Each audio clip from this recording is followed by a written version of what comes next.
ॐ शन्नो मित्रः शं वरुणः शन्नो भवत्वर्यमा शन्न इन्द्रो बृहस्पतिः शन्नो विष्णुरुक्रमः। नमो ब्रह्मणे नमस्ते वायो त्वमेव प्रत्यक्षं ब्रह्मासि त्वामेव प्रत्यक्षं ब्रह्म वदिष्यामि। ऋतं वदिष्यामि सत्यं वदिष्यामि तन्मामवतु तद्वक्तारमवतु। अवतु माम् अवतु वक्तारम्। ॐ शान्ति शान्ति शान्तिः।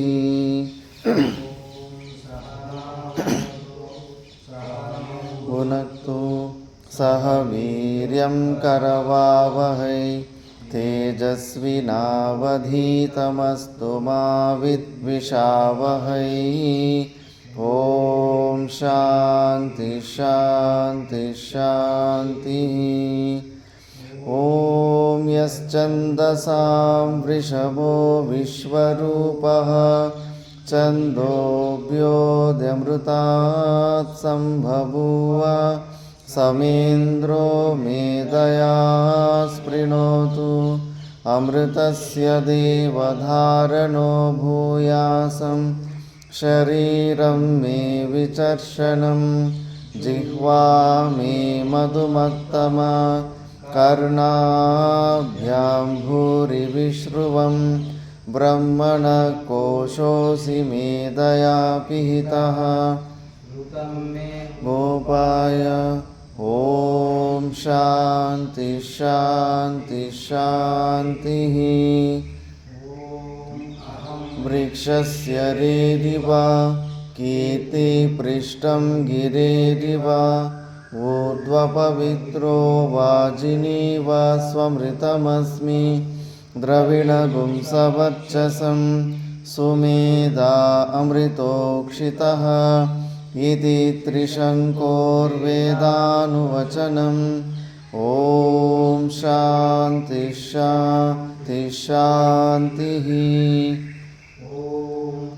पूर्णमदः पूर्णमिदं पूर्णात् पूर्णमुदच्यते पूर्णस्य पूर्णमादाय पूर्णमेवावशिष्यते। ॐ शान्ति शान्ति शान्तिः। आप्यायन्तु ममाङ्गानि वाक्प्राणश्चक्षुः श्रोत्रमतो बलमिन्द्रियाणि च सर्वाणि सर्वं ब्रह्मोपनिषदं माहं ब्रह्म निराकुर्याम् मा ब्रह्म निराकरो निराकरणमस्त्वनिराकरणं मे अस्तु तदात्मनि निरतेय उपनिषत्सु धर्मा ते मयि सन्तु। ॐ शान्ति शान्ति शान्तिः। मे मनसि प्रतिष्ठिता मनो मे वाचि प्रतिष्ठितम् आविराविर्मयेधि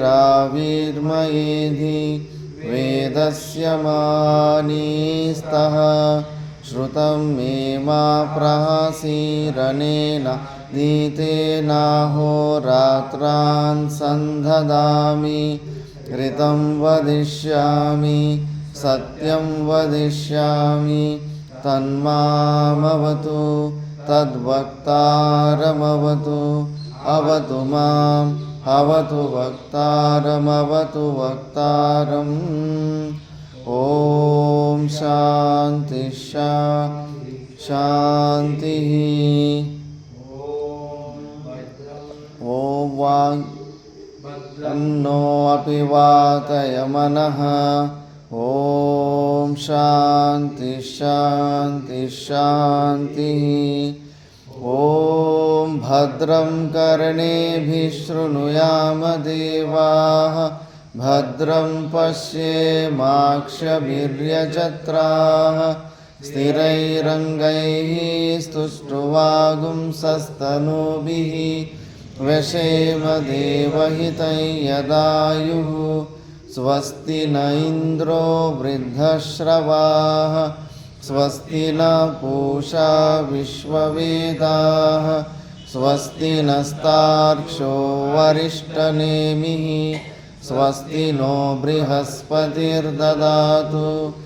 ॐ शान्ति शान्ति शान्तिः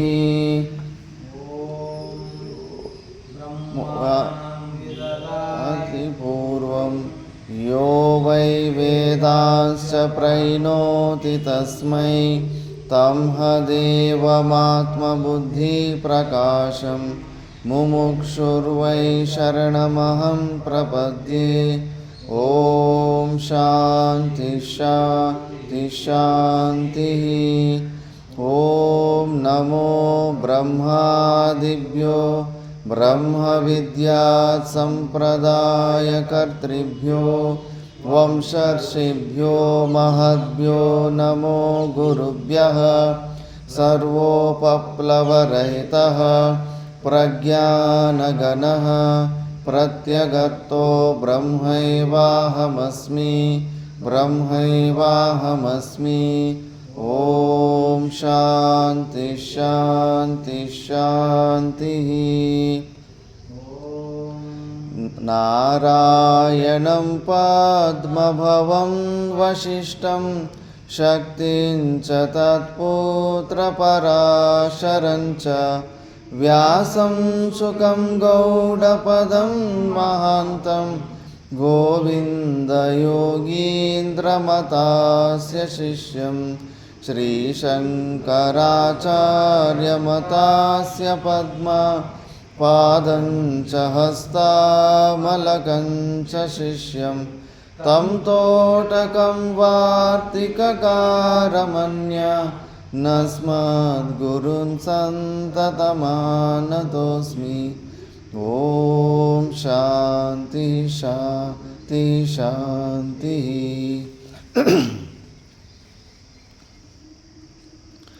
ॐ पार्थाय प्रतिबोधितां भगवता नारायणेन स्वयं व्यासेन ग्रथितं पुराणमुनिना मध्ये महाभारतम् अद्वैतामृतवर्षिणीं भगवतीम् अष्टादशाध्यायिनीम् अम्ब त्वामनुसन्दधामि भगवद्गीते भवद्वेषिणी नमोऽस्तु ते व्यासविशालबुद्धे पुल्लारविन्दायतपत्रनेत्र येन त्वया भारततैलपूर्णा प्रज्वालितो ज्ञानमयप्रदीपः प्रपन्नपारिजाताय स्तोत्रवेत्रैकपाणये ज्ञानमुद्राय कृष्णाय गीतामृतदुहे नमः। सुतं देवं कंसचाणूरमर्दनं देवकी परमानन्दं कृष्णं वन्दे जगद्गुरुं भीष्मद्रोणतटा जयद्रथजला गान्धारनीलोत्पला शल्यग्राहवती कृपेण वहनी कर्णेन वेलाकुला अश्वत्थामविकर्णघोरमकरा दुर्योधनावर्तिनी सोत्तीर्णा खलु पाण्डवैरननदी कैवर्तकः केशवः पाराशर्यवचः सरोजममलं गीतार्थगन्धोत्कटं नानाख्यानककेसरं हरिकथा ಸಂಬೋಧನಾ ಬೋಧಿತಂ ಲೋಕೆ ಸಜ್ಜನ ಷಟ್ಪದೈರಹರಃ ಪೀಪೀಯಮಾನಂ ಮುದಾ ಭೂಯಾದ್ ಭಾರತ ಪಂಕಜಂ ಕಲಿಮಲ ಪ್ರಧ್ವಂಸಿನ ಶ್ರೇಯಸೆ ಮೂಕಂ ಕರೋತಿ ವಾಚಾಲಂ ಪಂಗುಂ ಲಂಘಯತೆ ಗಿರಿಂ ಯತ್ಕೃಪಾತಮಹಂ ವಂದೇ ಪರಮಾನಂದಮಾಧವಂ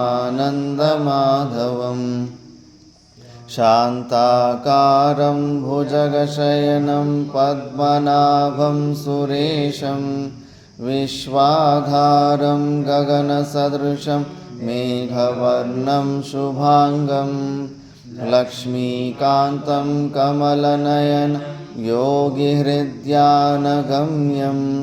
ವಂದೇ ವಿಷ್ಣುಂ ಭವಭಯಹರಂ ಸರ್ವಲೋಕೈಕನಾಥಂ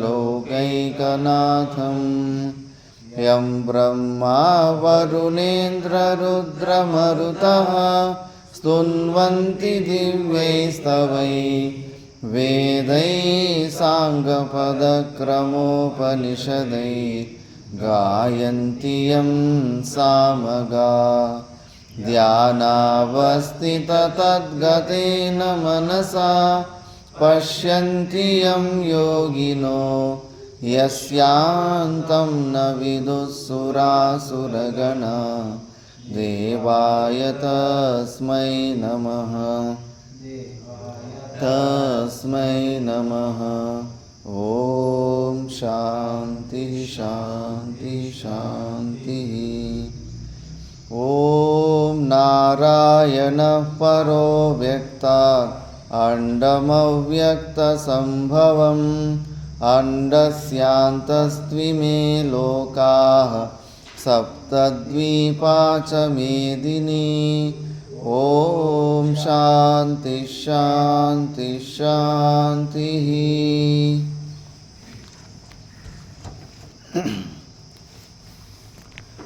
ನಾವು ಭಗವದ್ಗೀತೆಯ 2ನೇ ಅಧ್ಯಾಯ ಸಾಂಖ್ಯಯೋಗ್ಯದ ಬಗ್ಗೆ ವಿಚಾರ ಮಾಡ್ತಾ ಇದ್ದೀವಿ.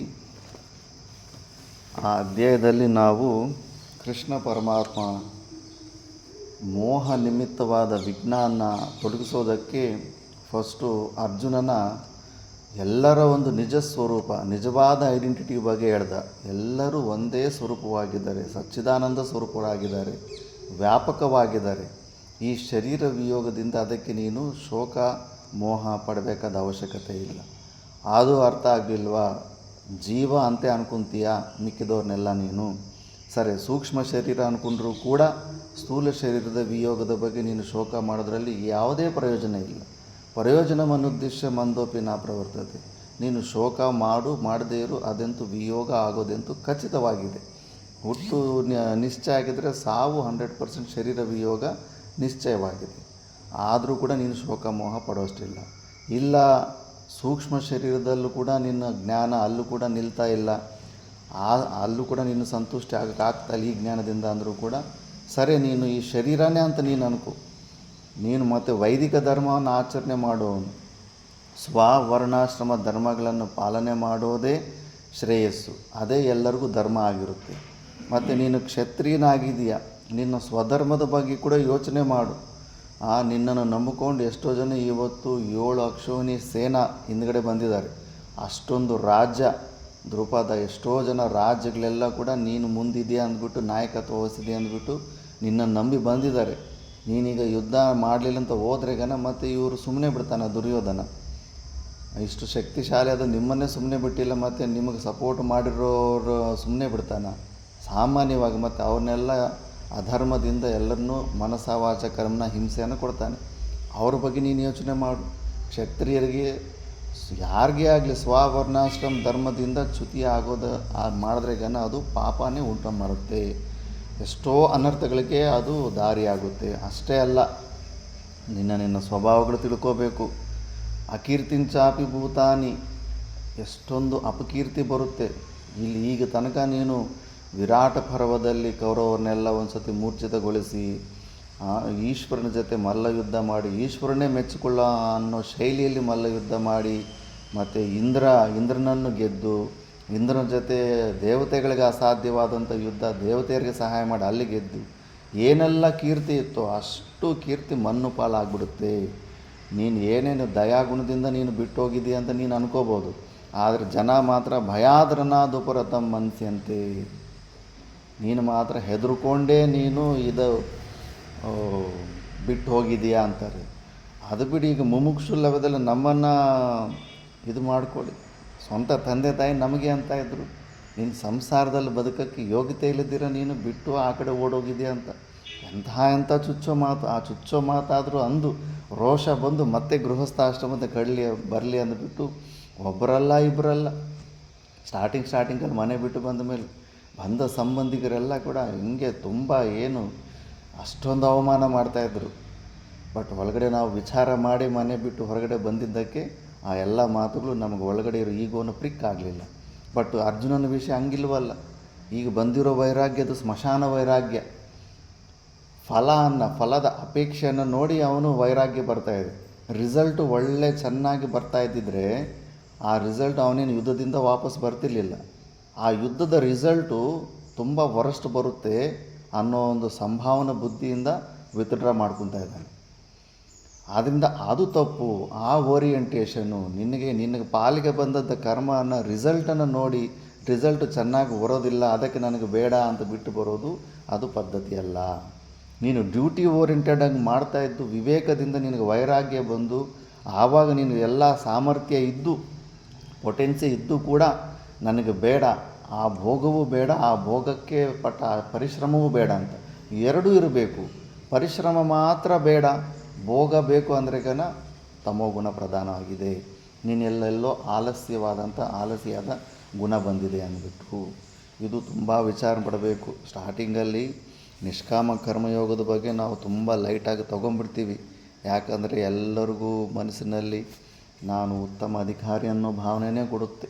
ಅಹಂಕಾರ ಯಾವತ್ತೂ ನಾನು ವರ್ಸ್ಟ್ ಫೆಲ್ಲೋ ಏದಕ್ಕೂ ಲಾಯಕ್ಕಲ್ಲ ಅನ್ನೋದು ಮಾತ್ರ ನಿರ್ಣಯ ಕೊಡೋದೇ ಇಲ್ಲ. ಯಾಕಂದರೆ ಅದು ಸ್ವರೂಪನೇ ಅದು. ನಾನು ನೋಡಿದೆ ಮಾತಾ ಮಾಣಿಕೇಶ್ವರರ ಆಶ್ರಮದಲ್ಲಿ ಸಾಕ್ಷಾತ್ ದತ್ತಾತ್ರೇಯ ಸ್ವರೂಪದಲ್ಲಿರುವಂಥ ಗುರುಗಳವರು ಅಂತ ಅವರಲ್ಲಿ ನೋಡಿದೆ 99% ಎಲ್ಲರಿಗೂ ಸಾಧನೆ ಕೊಡ್ತಿದ್ರಲ್ಲ ಅಂತ ಯಾರ್ಯಾರಿಗೆ ಏನೇನು ಅವರು ತಕ್ಕಂಥ ಅಧಿಕಾರತೆಗೂ ತಕ್ಕಂಥ ಸಾಧನೆಗಳು ಹೇಳ್ತಿದ್ರು.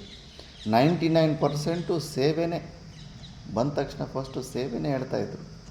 1% ಒಬ್ಬರಿದ್ದರು ಕಲಾವತಮ್ಮ ಅಂತ, ಅವರು ಕೂಡ 14 ವರ್ಷ ಗುರುಗಳ ಹತ್ರ ಇದ್ದು ಸೇವೆ ಮಾಡ್ಕೊತ ಮತ್ತು ಅವರು ತುಂಬ ಜ್ಞಾನನಿಷ್ಠೆಯಲ್ಲಿದ್ದರು. ನನ್ನ ಜೊತೆ ವಿಚಾರ ಮಾಡಿದಾಗ ಗೊತ್ತಾಗೋಯಿತು ಅವ್ರಿಗೆ ಗುರುಗಳ ಮಧ್ಯೆ ಇರೋ ಸಂಬಂಧ, ಗುರು ಶಿಷ್ಯರ ಮಧ್ಯೆ ಏನೆಲ್ಲ ಲರ್ನಿಂಗ್ ಪ್ರೋಸೆಸ್ ಇರುತ್ತೋ ತುಂಬ ಅದ್ಭುತವಾಗಿರುತ್ತೆ. ಅಂಥ ಯೋಗ್ಯವಾದ ಗುರುಗಳು, ಅವ್ರ ಹತ್ರ ಶಿಷ್ಯರು ಯಾವ ಮಟ್ಟದಲ್ಲಿದ್ದವರು, ಏನೆಲ್ಲ ಪ್ರಶ್ನೆ ಎಲ್ಲೆಲ್ಲಿ ಮಿಸ್ಟೇಕ್ ಮಾಡಿದಾಗ ಹೆಂಗೆ ಗುರು ಕರೆಕ್ಟ್ ಮಾಡ್ತಾರೆ ಅಂತ ಮಾಡಿ 14 ವರ್ಷ ಆದಮೇಲೆ ನೋಡಮ್ಮ ನಿಂದು ಈ ಪಾರ್ಟ್ ಮುಗಿದಿದೆ. ನಿಷ್ಕಾಮ ಕರ್ಮಯೋಗದಿಂದ ಏನೆಲ್ಲ ಅಂತಃಕರಣ ಶುದ್ಧಿಯನ್ನು ಹೊಂದಬೇಕಾಗಿದೆಯೋ ಆ ಪಾರ್ಟ್ ಮುಗಿದಿದೆ. ನೀನೇನು ಶ್ರೀಶೈಲಕ್ಕೆ ಹೋಗು, ನಿನಗೂ 2 ಹೊತ್ತು ಊಟ, ಬೆಳಗ್ಗೆ ಟಿಫನ್ ಎಲ್ಲ ಇರೋದಿಲ್ಲ ಅಲ್ಲಿ, ಮಧ್ಯಾಹ್ನ ಮತ್ತು ರಾತ್ರಿ 2 ಹೊತ್ತು ಊಟ ನಿನಗೆ ಅಲ್ಲಿ ಸಿಗುತ್ತೆ. ಮೌನನ ಧಾರಣೆ ಮಾಡಬೇಕು ಅಂತ ಇರ್ತಾರೆ. ಮಿಕ್ಕಿದವರು ಸೇವೆ ಮಾಡೋರು, ಸೇವೆ ಮಾಡದೇ ಇರೋರನ್ನ ಕಂಡ್ರೆಗೇ ಸಿಕ್ಕಾಪಟ್ಟೆ ಕೋಪ ದ್ವೇಷಗಳೆಲ್ಲ ಬರ್ತಾ ಇರ್ತವೆ. ನಿನ್ನನ್ನು ಆ ಮಾತು ಈ ಮಾತು ಅಂತ ಇರ್ತಾರೆ. ಯಾವ ಮಾತು ಅಂದರೂ ನೀನು ಅದಕ್ಕೆ ತಲೆ ಬಾಗಿಸಬಾರ್ದು. ನಿನ್ನ ಸಾಧನೆಯನ್ನು ಕೇವಲ ಅವಿಚಾರಿ, ಏನೆಲ್ಲ ಸಾಧನೆ ನಾವು ಹೇಳ್ಕೊಟ್ಟಿದ್ವಿ, ಕೇವಲ ಅವಿಚಾರಿ ಸಮಾಧಿಗೆ ನೀವು ಅಭ್ಯಾಸ ಮಾಡಬೇಕು ಅಂತ. ಆ ಗುರುಗಳಿಗೆ ಗೊತ್ತು ಯಾರ ಯೋಗ್ಯತೆ ಎಷ್ಟಿದೆ ಅಂದುಬಿಟ್ಟು. ಅದಕ್ಕೆ ಮ್ಯಾಕ್ಸಿಮಮಲ್ಲಿ ಏನಿತ್ತು, ನಿಷ್ಕಾಮ ಎಲ್ಲ ಸೇವೆಯಲ್ಲೇ 99% ಸೇವೆಯಲ್ಲೇ ನಿಯೋಗಿಸಿದ್ರು ಅಲ್ಲಿ ಬಂದಿರೋ ಮುಮುಕ್ಷುಗಳಿಗೆ. ಅವ್ರಿಗೆ ಮುಮುಕ್ಷುಗಳಿಗೆ ಅರ್ಥ ಆಗೋದಿಲ್ಲ, ಇದೇನಿದು ಪಕ್ಷಪಾತ ಅನಿಸುತ್ತೆ. ಅವ್ರಿಗೆ ಆ ಥರ ಫೆಸಿಲಿಟಿ ಆಗಿ ಇನ್ನೊಬ್ಬರು 30 ವರ್ಷ ಕೆಲಸ ಮಾಡಿದ್ದಾರೆ, ಅವ್ರಿಗೆ ಆ ಥರ ಫೆಸಿಲಿಟಿ ಇಲ್ಲ, ಅವ್ರಿಗೆ ಇನ್ನೂ ಸೇವೆ ಅದು ಯಾವುದೋ ಇದು ಕೊಟ್ಟಿದ್ದಾರೆ ಅಂತ ನಮಗೆ ಅರ್ಥ ಆಗೋದಿಲ್ಲ. ಅವ್ರ ಗುರುಗಳಿಗೆ ಅರ್ಥ ಆಗುತ್ತೆ ಯಾರು ಎಲ್ಲಿದ್ದಾರೆ ಏನು ಅಂದ್ಬಿಟ್ಟು. ಇಲ್ಲಿ ಕೃಷ್ಣ ಪರಮಾತ್ಮ, ಭಾಷೆಗಾರ ಭಗವಾನರು, ಭಗವದ್ಗೀತೆಯಲ್ಲಿ ಇವೆಲ್ಲ ಏನಕ್ಕೆ ಬರ್ತಾಯಿದೆ, ಅರ್ಜುನನಿಗೆ ಜ್ಞಾನಬೋಧೆ ಮಾಡಿ ಅರ್ಜುನನು ಕೂಡ ಅನಿಸ್ತಾ ಇತ್ತು, ಯಾಕಪ್ಪ ಈ ಹಿಂಸಾತ್ಮಕವಾದ ಯುದ್ಧ ಮಾಡಿ ನನಗೇನು ಬೇಡ, ರಾಜ್ಯನೂ ಬೇಡ, ಏನು ಬೇಡ. ಅವನಿಗೂ ಬಂದಿದೆ ವೈರಾಗ್ಯ, ನಮಗೂ ಹಂಗೆ ಅಲ್ಲ. ಏನು ಬೇಡ ಬೇಡ, ಈ ಪ್ರಪಂಚದಲ್ಲಿ ನಮಗೇನು ಬೇಡಪ್ಪ, ಸಾಕು ಶಾಂತಿಯಿಂದ ಇರೋಣ ಅಂತಲೂ ಬರ್ತಾ ಇರುತ್ತೆ. ಬಟ್ ಹಂಗಲ್ಲ, ಅದು ವಿವೇಕದಿಂದ ನಮ್ಮ ಸ್ವಭಾವಗಳು ಚೆಕ್ ಮಾಡ್ಕೋಬೇಕು. ನಿಜವಾಗ್ಲೂ ವಿವೇಕಯುಕ್ತದಿಂದ ನಾವು ಪ್ರಪಂಚನ ಬಿಟ್ಟಿದ್ದೀವ, ಇಲ್ಲ ರಿಸಲ್ಟು ಆ ಪ್ರಪಂಚದಲ್ಲಿ ಏನೋ ಒಂದು ಪ್ರಯತ್ನ ಮಾಡಿ ಆ ಪ್ರಯತ್ನದ ರಿಸಲ್ಟು ಚೆನ್ನಾಗಿ ಬರದೇ ಇದ್ದಿದ್ದಕ್ಕೆ ನಾವು ಬಿಟ್ಟಿದ್ದೀವ ಅನ್ನೋದು ಚೆಕ್ ಮಾಡ್ಕೋಬೇಕು. ಆ ಥರ ಬಿಟ್ಟರೆಗನ ಮತ್ತೆ ನಿನ್ನನ್ನು ಬಲವಂತವಾಗಿ, ನಿನ್ನ ಸ್ವಭಾವ ಏನಿದೆಯೋ ಬಲವಂತವಾಗಿ ನಿನ್ನನ್ನು ಅದರಲ್ಲಿ ನಿಯೋಗಿಸಿಬಿಡುತ್ತೆ. ಪ್ರಾರಬ್ಧ ಕರ್ಮಗಳನ್ನು ಯಾರೂ ತಪ್ಪಿಸ್ಕೊಳ್ಳೋದಕ್ಕಾಗೋದಿಲ್ಲ. ನನ್ನದೇ ಆದಂಥ ಒಂದು ಅನುಭವ ಇದೆ. ಎಲ್ಲಿ 2010ರಲ್ಲಿ ಮನೆ ಬಿಟ್ಟು ಬಂದರೆ, ಅಲ್ಲಿ 2012ರಲ್ಲಿ ಮಾತಾ ಮಾಣಿಕೇಶ್ವರನು ಕರೀಂನಗರ ಆಶ್ರಮದಲ್ಲಿ ಜವಾಬ್ದಾರಿ ತಗೋಬೇಕು ಅಂತ ಅಲ್ಲಿ ಮಾಡಿ ಸುಮಾರು 3 ದಿವಸ ನಾನು ಸಿಕ್ಕಾಪಟ್ಟು ಹಠ ಹಿಡಿದೆ. ನನಗಾಗಲ್ಲ, ನನಗೇನು ಗೊತ್ತಿಲ್ಲ, ನಾನು ಮೇಂಟೈನ್ ಮಾಡೋಕ್ಕಾಗಲ್ಲ, ಹಂಗೇನು ಇಲ್ಲ. ಮತ್ತು ಅವರು ಒಳ್ಳೆಯ ಅಲ್ಲೊಂದು ವಿಚಿತ್ರವಾದ ಘಟನೆ ನಡೆದು ಅಲ್ಲಿ ಒಪ್ಕೋಬೇಕಾಯ್ತು. ಸರಿ, ಅಲ್ಲಿ 2014 ಬಿಟ್ಟು ಅಲ್ಲಿ ಉತ್ತರ ಭಾರತಕ್ಕೆ ಹೋಗ್ತೀನಿ. ಎಲ್ಲೂ ಹೋದರೂ ಕೂಡ ಇದೇ ಸಿಗ್ತಾಯಿದೆ, ಪಾಲಿಗೆ ಸಿಗ್ತಾಯಿದೆ ಜವಾಬ್ದಾರಿ ಅನ್ನೋದು.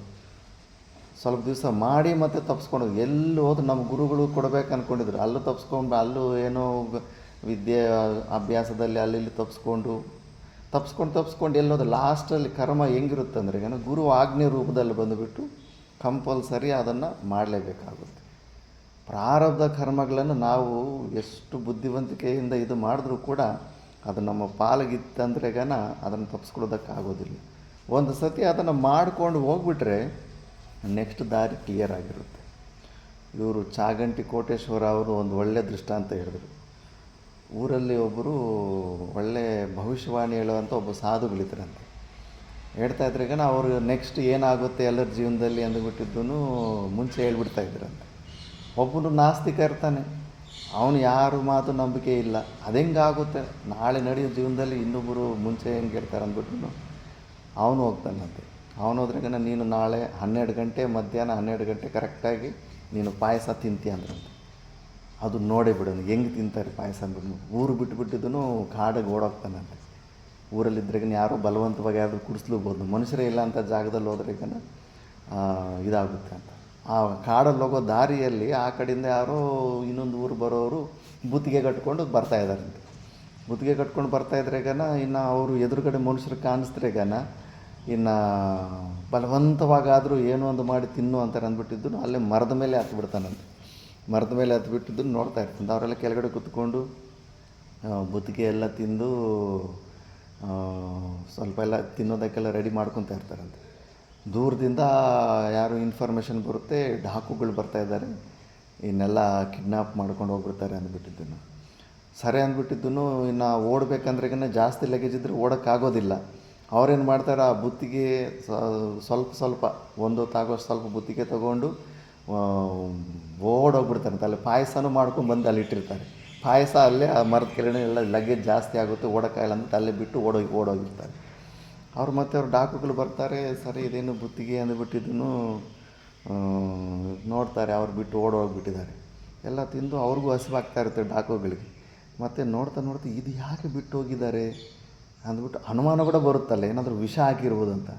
ಮೇಲ್ಗಡೆ ಹಂಗೆ ಯಾರೋ ಒಬ್ಬನ ದೃಷ್ಟಿ ನೋಡಿದ್ರೆಗ ಮೇಲೆ ಮರದಲ್ಲಿ ಅವನು ಹತ್ತಿದ್ರೇನು ಓಹೋ ಏನೋ ಇದರಲ್ಲಿ ಏನೋ ಕಲಿಸಿದ್ದಂಗಿದೆ ನೋಡಿ, ಮೇಲ್ಗಡೆ ಸಾಕ್ಷಿ ಕೂಡ ಒಬ್ಬನ ಬಿಟ್ಟು ಹೋಗಿದ್ದಾರೆ. ಅವನು ಕೆಳಗಡೆ ಇಳಿಸ್ಬಿಟ್ಟಿದ್ದನು. ನಮ್ಮನ್ನು ಸಾಯಿಸೋದಕ್ಕೆ ನೀವೆಲ್ಲ ಪ್ಲ್ಯಾನ್ ಹಾಕ್ತೀರಾ, ವಿಷ ಕಳಿಸ್ತೀರಾ ಅಂದರೆ, ಇಲ್ಲ ನಮ್ಗೆ ಇದಕ್ಕೂ ಸಂಬಂಧ ಇಲ್ಲ, ಅವ್ರು ಏನೂ ಕಳಿಸಿಲ್ಲ, ನೀವು ಬರ್ತಾಯಿದ್ದಂಥ ಹೆದರಿಕೆಗೆ ಬಿಟ್ಟು ಹೋಗ್ಬಿಟ್ರು. ನಾನು ಬೇರೆಯವನಂದ್ರೆಗನ ಇಲ್ಲ, ನೀನು ಪ್ರತಿಯೊಂದು ಕೂಡ ನೀನು ಫಸ್ಟ್ ನೀನು ತಿನ್ನಬೇಕು, ನೀನು ತಿಂದು ಒಂದು 10-15 ನಿಮಿಷ ಆದಮೇಲೆ ನಾವು ತಿಂತೀವಿ ಅಂದ್ಬಿಟ್ಟಿದ್ದೀನಿ. ಸರಿ, ನೀವು ನನಗೆಲ್ಲ ರೊಟ್ಟಿ ಗಿಟ್ಟಿ ಎಲ್ಲ ತಿನ್ನಿಸಿ, ಆ ಪಾಯಸ ಮಾತ್ರ ನನಗೆ ತಿನ್ನಿಸ್ಬೇಡಿ ಅಂತ ನಾವು 4-5 ಸತಿ ಅದೇ ಡೈಲಾಗ್ ಹೇಳಿದಾಗ ಪಾಯಸ ಮಾತ್ರ ತಿನ್ನಿಸ್ಬೇಡಿ ಅಂದರೆ, ಈ ಪಾಯಸದಲ್ಲಿ ಏನೋ ವಿಷ ಕಳಿಸ್ದಂಗಿದ್ದಾರೆ ಅಂದ್ಬಿಟ್ಟು ಫಸ್ಟ್ ನೀನು ಪಾಯಸನೇ ತಿನ್ನು ಅಂತ ಹೊಡೆದು ಬಲವಂತವಾಗಿ 12 ಗಂಟೆ ಕರೆಕ್ಟಾಗಿ ಅವ್ರಿಗೆ ಪಾಯಸ ತಿನ್ನಿಸ್ತಾರೆ.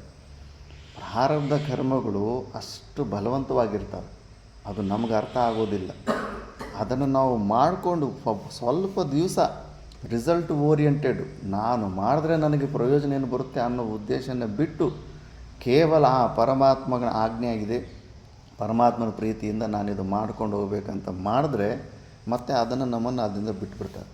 ಆ ಸಮಯ ಬಂದಾಗ ಅದರಿಂದ ನಮಗೆ ವಿತ್ ಡ್ರಾಪ್ ಸಿಕ್ಕಿಬಿಡುತ್ತೆ. ಆದ್ದರಿಂದ ಅರ್ಜುನನಿಗೆ ಎಷ್ಟೊಂದೆಲ್ಲ ಆಪ್ಷನ್ಸ್ ಕೊಡ್ತಾ ಇದ್ದಾನೆ. ಯಾಕಂದರೆ ಅರ್ಜುನನ ಸ್ವಭಾವ ಚೆನ್ನಾಗಿ ಗೊತ್ತಿದೆ. ರಜೋಗುಣ ಶೌರ್ಯವಾದಂಥ ಪ್ರಭಾವ ಮತ್ತು ಈ ಥರ ಯುದ್ಧನ ಬಿಟ್ಟು ಓಡೋಗಿದ್ದಾನೆ ಅನ್ನೋ ಮಾತುಗಳೆಲ್ಲ ಕೇಳಿ ಸುಮ್ಮನೆ ಸೈಲೆಂಟಾಗಿ ಕೂಡುವಷ್ಟು ಸಾತ್ವಿಕ ಗುಣ ಇರಲಿಲ್ಲ. ಅವಾಚ್ಯವಾದಾಂಶ ಬಹುನ್, ಕೇಳಬಾರ್ದಂಥ ಅಂಥ ಮಾತಂತಾರೋ ನಾವೇ ನೋಡ್ತಾ ಇರ್ತೀವಲ್ಲ. ಸಾಧಕರಿಗೆ ಈಗ ಮುಮುಕ್ಷು ಸ್ಥಾನದಲ್ಲಿ ನಾವು ಇಟ್ಕೊಂಡಾಗ ಎಷ್ಟು ಎಂಥ ಮಾತುಗಳು, ಅವೆಲ್ಲ ಡಿಸ್ಕಷನ್ ಮಾಡೋದಕ್ಕೆ ಆಗೋದಿಲ್ಲ. ಅಂಥವೆಲ್ಲ ಅಂತ ಇರ್ತಾರೆ. ಅಂಥವೆಲ್ಲ ಆ ಮಾತುಗಳೆಲ್ಲ ನಿಂದಂತಸ್ತವ ಸಾಮರ್ಥ್ಯ. ಮತ್ತು ಅದಕ್ಕೆ ನಿನಗೆ ಒಳಗಡೆ ಸ್ವಭಾವ ನೋಡಿದ್ರೆ ನೀನೇನು ಸತ್ವ ಪ್ರಧಾನ ಅಲ್ಲ, ರಜೋ ಪ್ರಧಾನ. ಅಂಥವನಿಗೆ ನಿನಗೆ ಇದಕ್ಕಿಂತ ದುಃಖವ ಇನ್ನೊಂದು ಇರೋದಿಲ್ಲ. ನಮಗೆ ಅನ್ನಿಸ್ತಾ ಇತ್ತು, ಎಷ್ಟೋ ಜನ ಸಾಧುಗಳಂತಾರೆ ಈ ಆಶ್ರಮದಲ್ಲಿರೋ ಪರಾಧೀನತೆ ಅವಸ್ಥೆಯಿಂದ ಈ ಥರ ಅಂತ ಗೊತ್ತಿದ್ದರೆ ಮುಂಚೆನೇ ಒಂದಷ್ಟು ದುಡಿದುಕೊಂಡು ಸ್ವಲ್ಪ ಫಿಕ್ಸ್ಡ್ ಡೆಪಾಸಿಟ್ ಇಟ್ಟುಕೊಂಡು ಆರಾಮಾಗಿ ಜೀವನ ನಡೆಸ್ಬೋದಾಯ್ತು. ನನಗೆ ಅನ್ನಿಸ್ತಾ ಇತ್ತು ಆ ಥರ. ಅಷ್ಟೊಂದು ಭಯಂಕರವಾದ ಪರಾಧೀನತೆ ಇರುತ್ತೆ ಆಶ್ರಮಗಳಲ್ಲಿ. ಆ ಮಾತುಗಳು ಯಾಕಂದರೆ ಇನ್ನೂ ಸ್ವಭಾವ ಇನ್ನೂ ಪ್ಯೂರಿಫೈ ಆಗಿಲ್ಲ, ಚುಚ್ತಾ ಇರುತ್ತೆ. ಅವಮಾನ ಅಂತ ಮಾತುಗಳು, ಕಡಿಮೆ ತಿರಸ್ಕಾರ ಮಾಡುವಂಥ ಮಾತುಗಳು, ಅವೆಲ್ಲ ತಡೆಯೋದಕ್ಕಾಗೋದಿಲ್ಲ. ಆಪ್ಷನ್ ಇಲ್ಲದಿರೋ ಸೈಲೆಂಟಾಗಿ ಅವೆಲ್ಲ ಸಹನೆ ಮಾಡಿದೆ ಹೊರತು ನಿಜವಾದ ವಿವೇಕದಿಂದ ಸಹನೆ ಮಾಡಿಲ್ಲ. ಬೇರೆ ದಾರಿ ಇಲ್ಲದಿರೋ ಸಹನೆ ಮಾಡಬೇಕಾದಂಥ ಪರಿಸ್ಥಿತಿ ಬಂದಿದೆ. ಅದಕ್ಕೆ ಇವೆಲ್ಲ ಬರ್ತಾವೆ. ಮುಂಚೆ ಯೋಚನೆ ಮಾಡು, ಇವನಿಗೆ ಅರ್ಜುನನಿಗೆ ಒಳ್ಳೆ ಆಪ್ಷನ್. ಕೃಷ್ಣ ಎಲ್ಲ ಮುಂಚೆನೇ ತೋರಿಸ್ಬಿಡ್ತಾ ಇದ್ದಾನೆ ಆಫ್ಟರ್ ಎಫೆಕ್ಟ್ಸ್ ಏನಿರುತ್ತೆ ಅಂದ್ಬಿಟ್ಟು. ಅದಕ್ಕೆ ನಿನ್ನ ಕೈಲಿ ಇವೆಲ್ಲ ತಡೆಯೋದಕ್ಕಾಗೋದಿಲ್ಲ. ಇವೆಲ್ಲ ಇಂಥ ನಿಂದ ಮಾತುಗಳು ಇವೆಲ್ಲ ನೀನು ತಡೆ. ಅದಕ್ಕೆ ನೀನು ತಸ್ಮಾದ್ ಉತ್ತಿಷ್ಟಕೋ ಅಂತೆಯ ಯುದ್ಧಾಯ ಕೃತ ನಿಶ್ಚಯ, ನೀನು ಯುದ್ಧ ಮಾಡೋದಕ್ಕೆ ನಿಶ್ಚಯ ಮಾಡು ಅಂದ್ಬಿಟ್ಟು. ಇವುಗಳದ್ದು ಭಾಷ್ಯ ಆಗಿಲ್ವಲ್ಲ, ಶ್ಲೋಕ ಉಚ್ಚಾರಣೆ ಆಗಿದೆ. ಭಾಷೆ 34ರಿಂದ ಆಗಬೇಕನ್ಸುತ್ತೆ. ನಾ ಕೇವಲಂ ಸ್ವಧರ್ಮ ಕೀರ್ತಿ ಪರಿತ್ಯಾಗ. ಸಿಗ್ತಾ? ಸ್ವಲ್ಪ ನೀವು ಭಾಷೆ ಅದು ಗಮನ ಇಟ್ಕೋಬೇಕು. ನಿನ್ನೆ ಪಾಠ ಎಲ್ಲಿ ನಡೆದಿದೆ, ಕ್ಲಾಸಿಗೆ ಮುಂಚೆ ಒಂದು ಸತಿ ಪುಸ್ತಕನ ಸ್ಕ್ಯಾನ್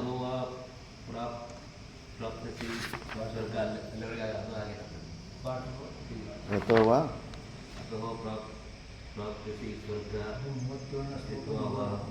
ಅದು ಶ್ಲೋಕ. ಶ್ಲೋಕ 37ನೇ ಶ್ಲೋಕ ತನಕ ವಿಚಾರ ಮಾಡಿದ್ದೀವಿ. ಭಾಷ್ಯದಲ್ಲೂ ಪೆನ್ಸಿಲಲ್ಲಿ ಎಲ್ಲಿ ತನಕ ಆಗಿರುತ್ತೋ ಅದು ಇಮಿಡಿಯೇಟಾಗಿ ಕ್ಲಾಸ್ ಆದ ತಕ್ಷಣ ಒಂದು ಪೆನ್ಸಿಲ್ಲು ಒಂದು ಎರೇಸರ್ ಕೂಡ ಕ್ಲಾಸಲ್ಲಿ ಇರಬೇಕದು. ಹೌದು, ಅದು ಇವ್ರಿಗೆ ಸಿಗ್ತಾ ಇಲ್ವಲ್ಲ. ಸಿಗ್ತಾ? 34ನೇ ಶ್ಲೋಕದ ಭಾಷ್ಯ ಸಿಗ್ತಾ? 34ನೇ ಶ್ಲೋಕದ ಭಾಷ್ಯ. ನಾ ಕೇವಲಂ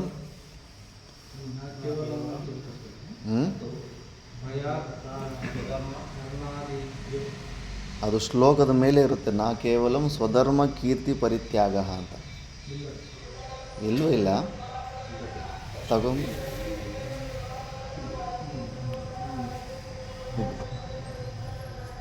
ಸಿಗ್ತಾ? ಎಲ್ಲಿ ಶ್ಲೋಕದ ಮೇಲೆ ಇದೆ ಅದು. ತಗೊಂಬನ್ನಿ ಒಂದು ಪುಸ್ತಕ.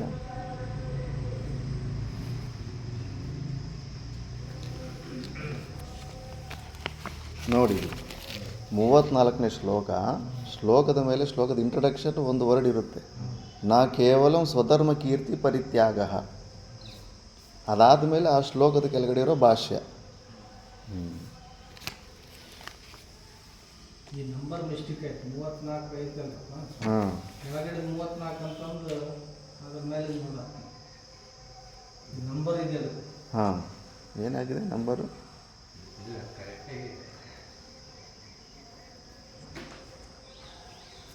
ಇದು ಇಂಗ್ಲೀಷ್ನಾಗ 4 ಅಲ್ಲ, 34 ಅಂತ ಇಲ್ಲ, ಅದು 5 ಅದು. ಅದು ಅಲ್ರಪ್ಪ, ಹಂಗೆ ನಮಗೆ ಬುದ್ಧಿಯಲ್ಲಿ ಒಳಗೆ ಬಿಡ್ತಲ್ಲ. ಹೌದೌದು. ಅದ್ರ ಮೇಲೆ ನೋಡತ್ತೀನಿ ಇಲ್ಲ. ಹೌದೌದು, ಸ್ವಲ್ಪ ಹಿಂದಿ ಲಿಪಿ ಇಲ್ಲಿಂದ ಯಾವುದೇ ಒಂದು ಶ್ಲೋಕದ ಮುಂದ್ಗಡೆ ಸ್ವಲ್ಪ ಇರುತ್ತೆ ಹಿಂಗೆ ಅಲ್ಲಿಂದ. ಈ ಪುಸ್ತಕದಲ್ಲಿ ಏನಂದರೆ ಈ ಥರ 2 ಶ್ಲೋಕಗಳು ಕೈಲಾಸ ಒಟ್ಟಿಗೆ ಕೊಟ್ಟಿರ್ತಾನೆ. ಸಡನ್ನಾಗಿ 34 ಭಾಷೆ ಅಂದರೆ ನಿಮ್ದು ಇಲ್ಲಿ ಬರುತ್ತೆ ದೃಷ್ಟಿ. ಇಲ್ಲಿ 34 ಇದೆ ಅಂತಂದು ಇಲ್ಲಿ ನೋಡ್ಕತ್ತೀವಿ.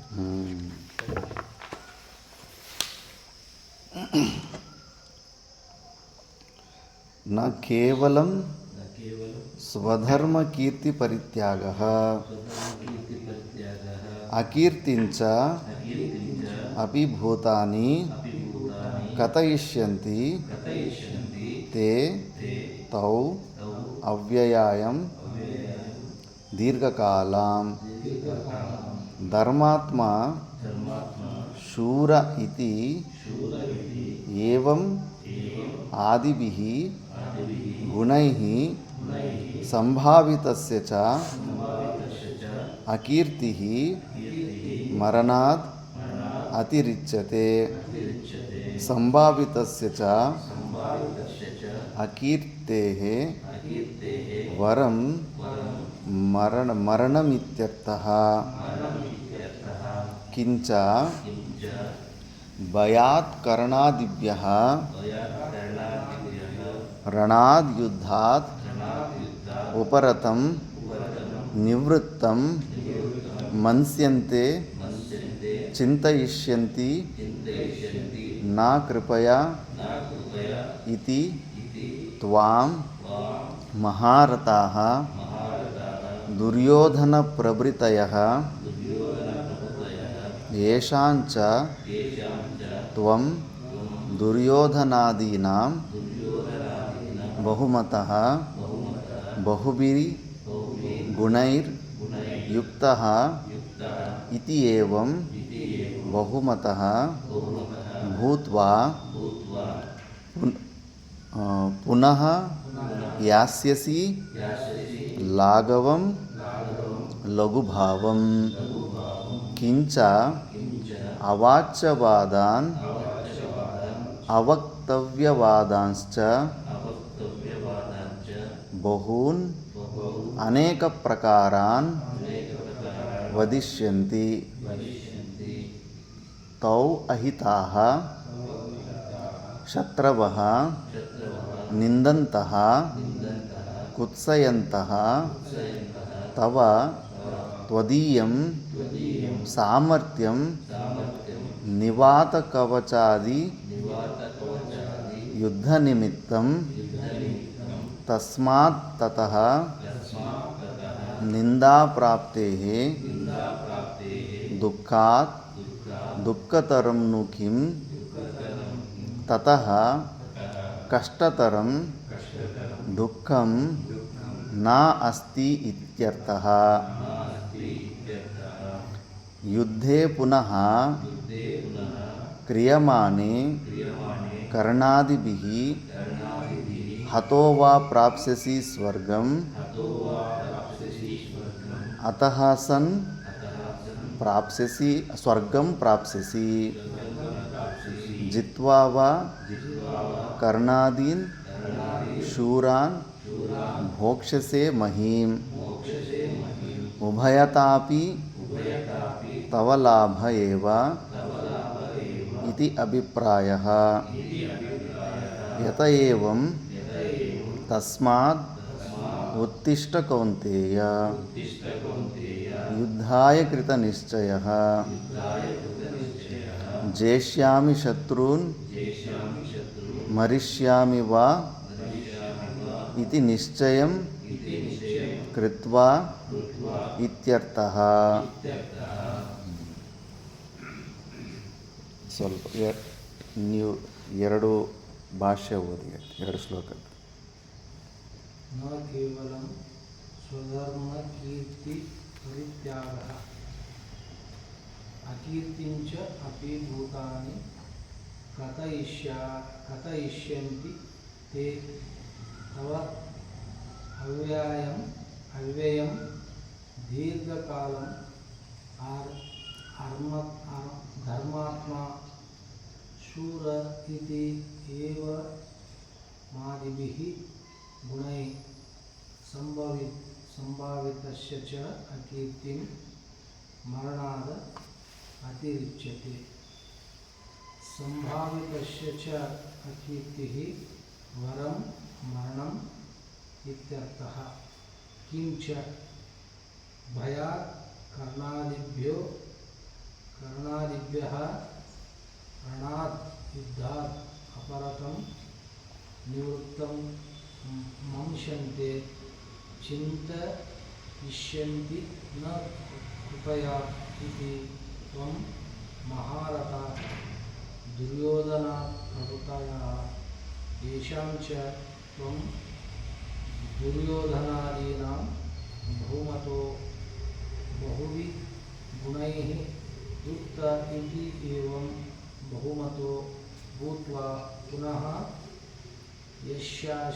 यास्यसि लाघवं लघुभावं. ನೆಕ್ಸ್ಟ್ ಎರಡು ನೀವು ಓದ ಸಹಜಾನಂದ.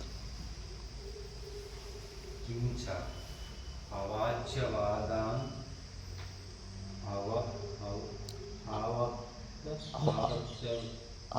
ಅವಕ್ತವ್ಯವಾದಾನ್ च बहून् अनेकप्रकारान् वदिष्यन्ति तव अहिताः शात्रवो निन्दन्तः कुत्स्यन्तः तव त्वदीयं समार्थं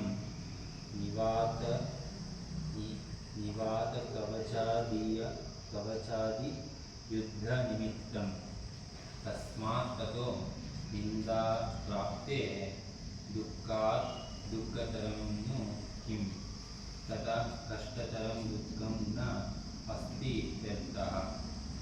युद्धे पुनः क्रियमाणे कर्णादिभिः अतो वा प्राप्स्यसि स्वर्गं अतः सन् स्वर्गं प्राप्स्यसि जित्वा वा कर्णादीन् शूरान् मोक्षसे महीम् उभयथा अपि तव लाभ एव इति अभिप्रायः.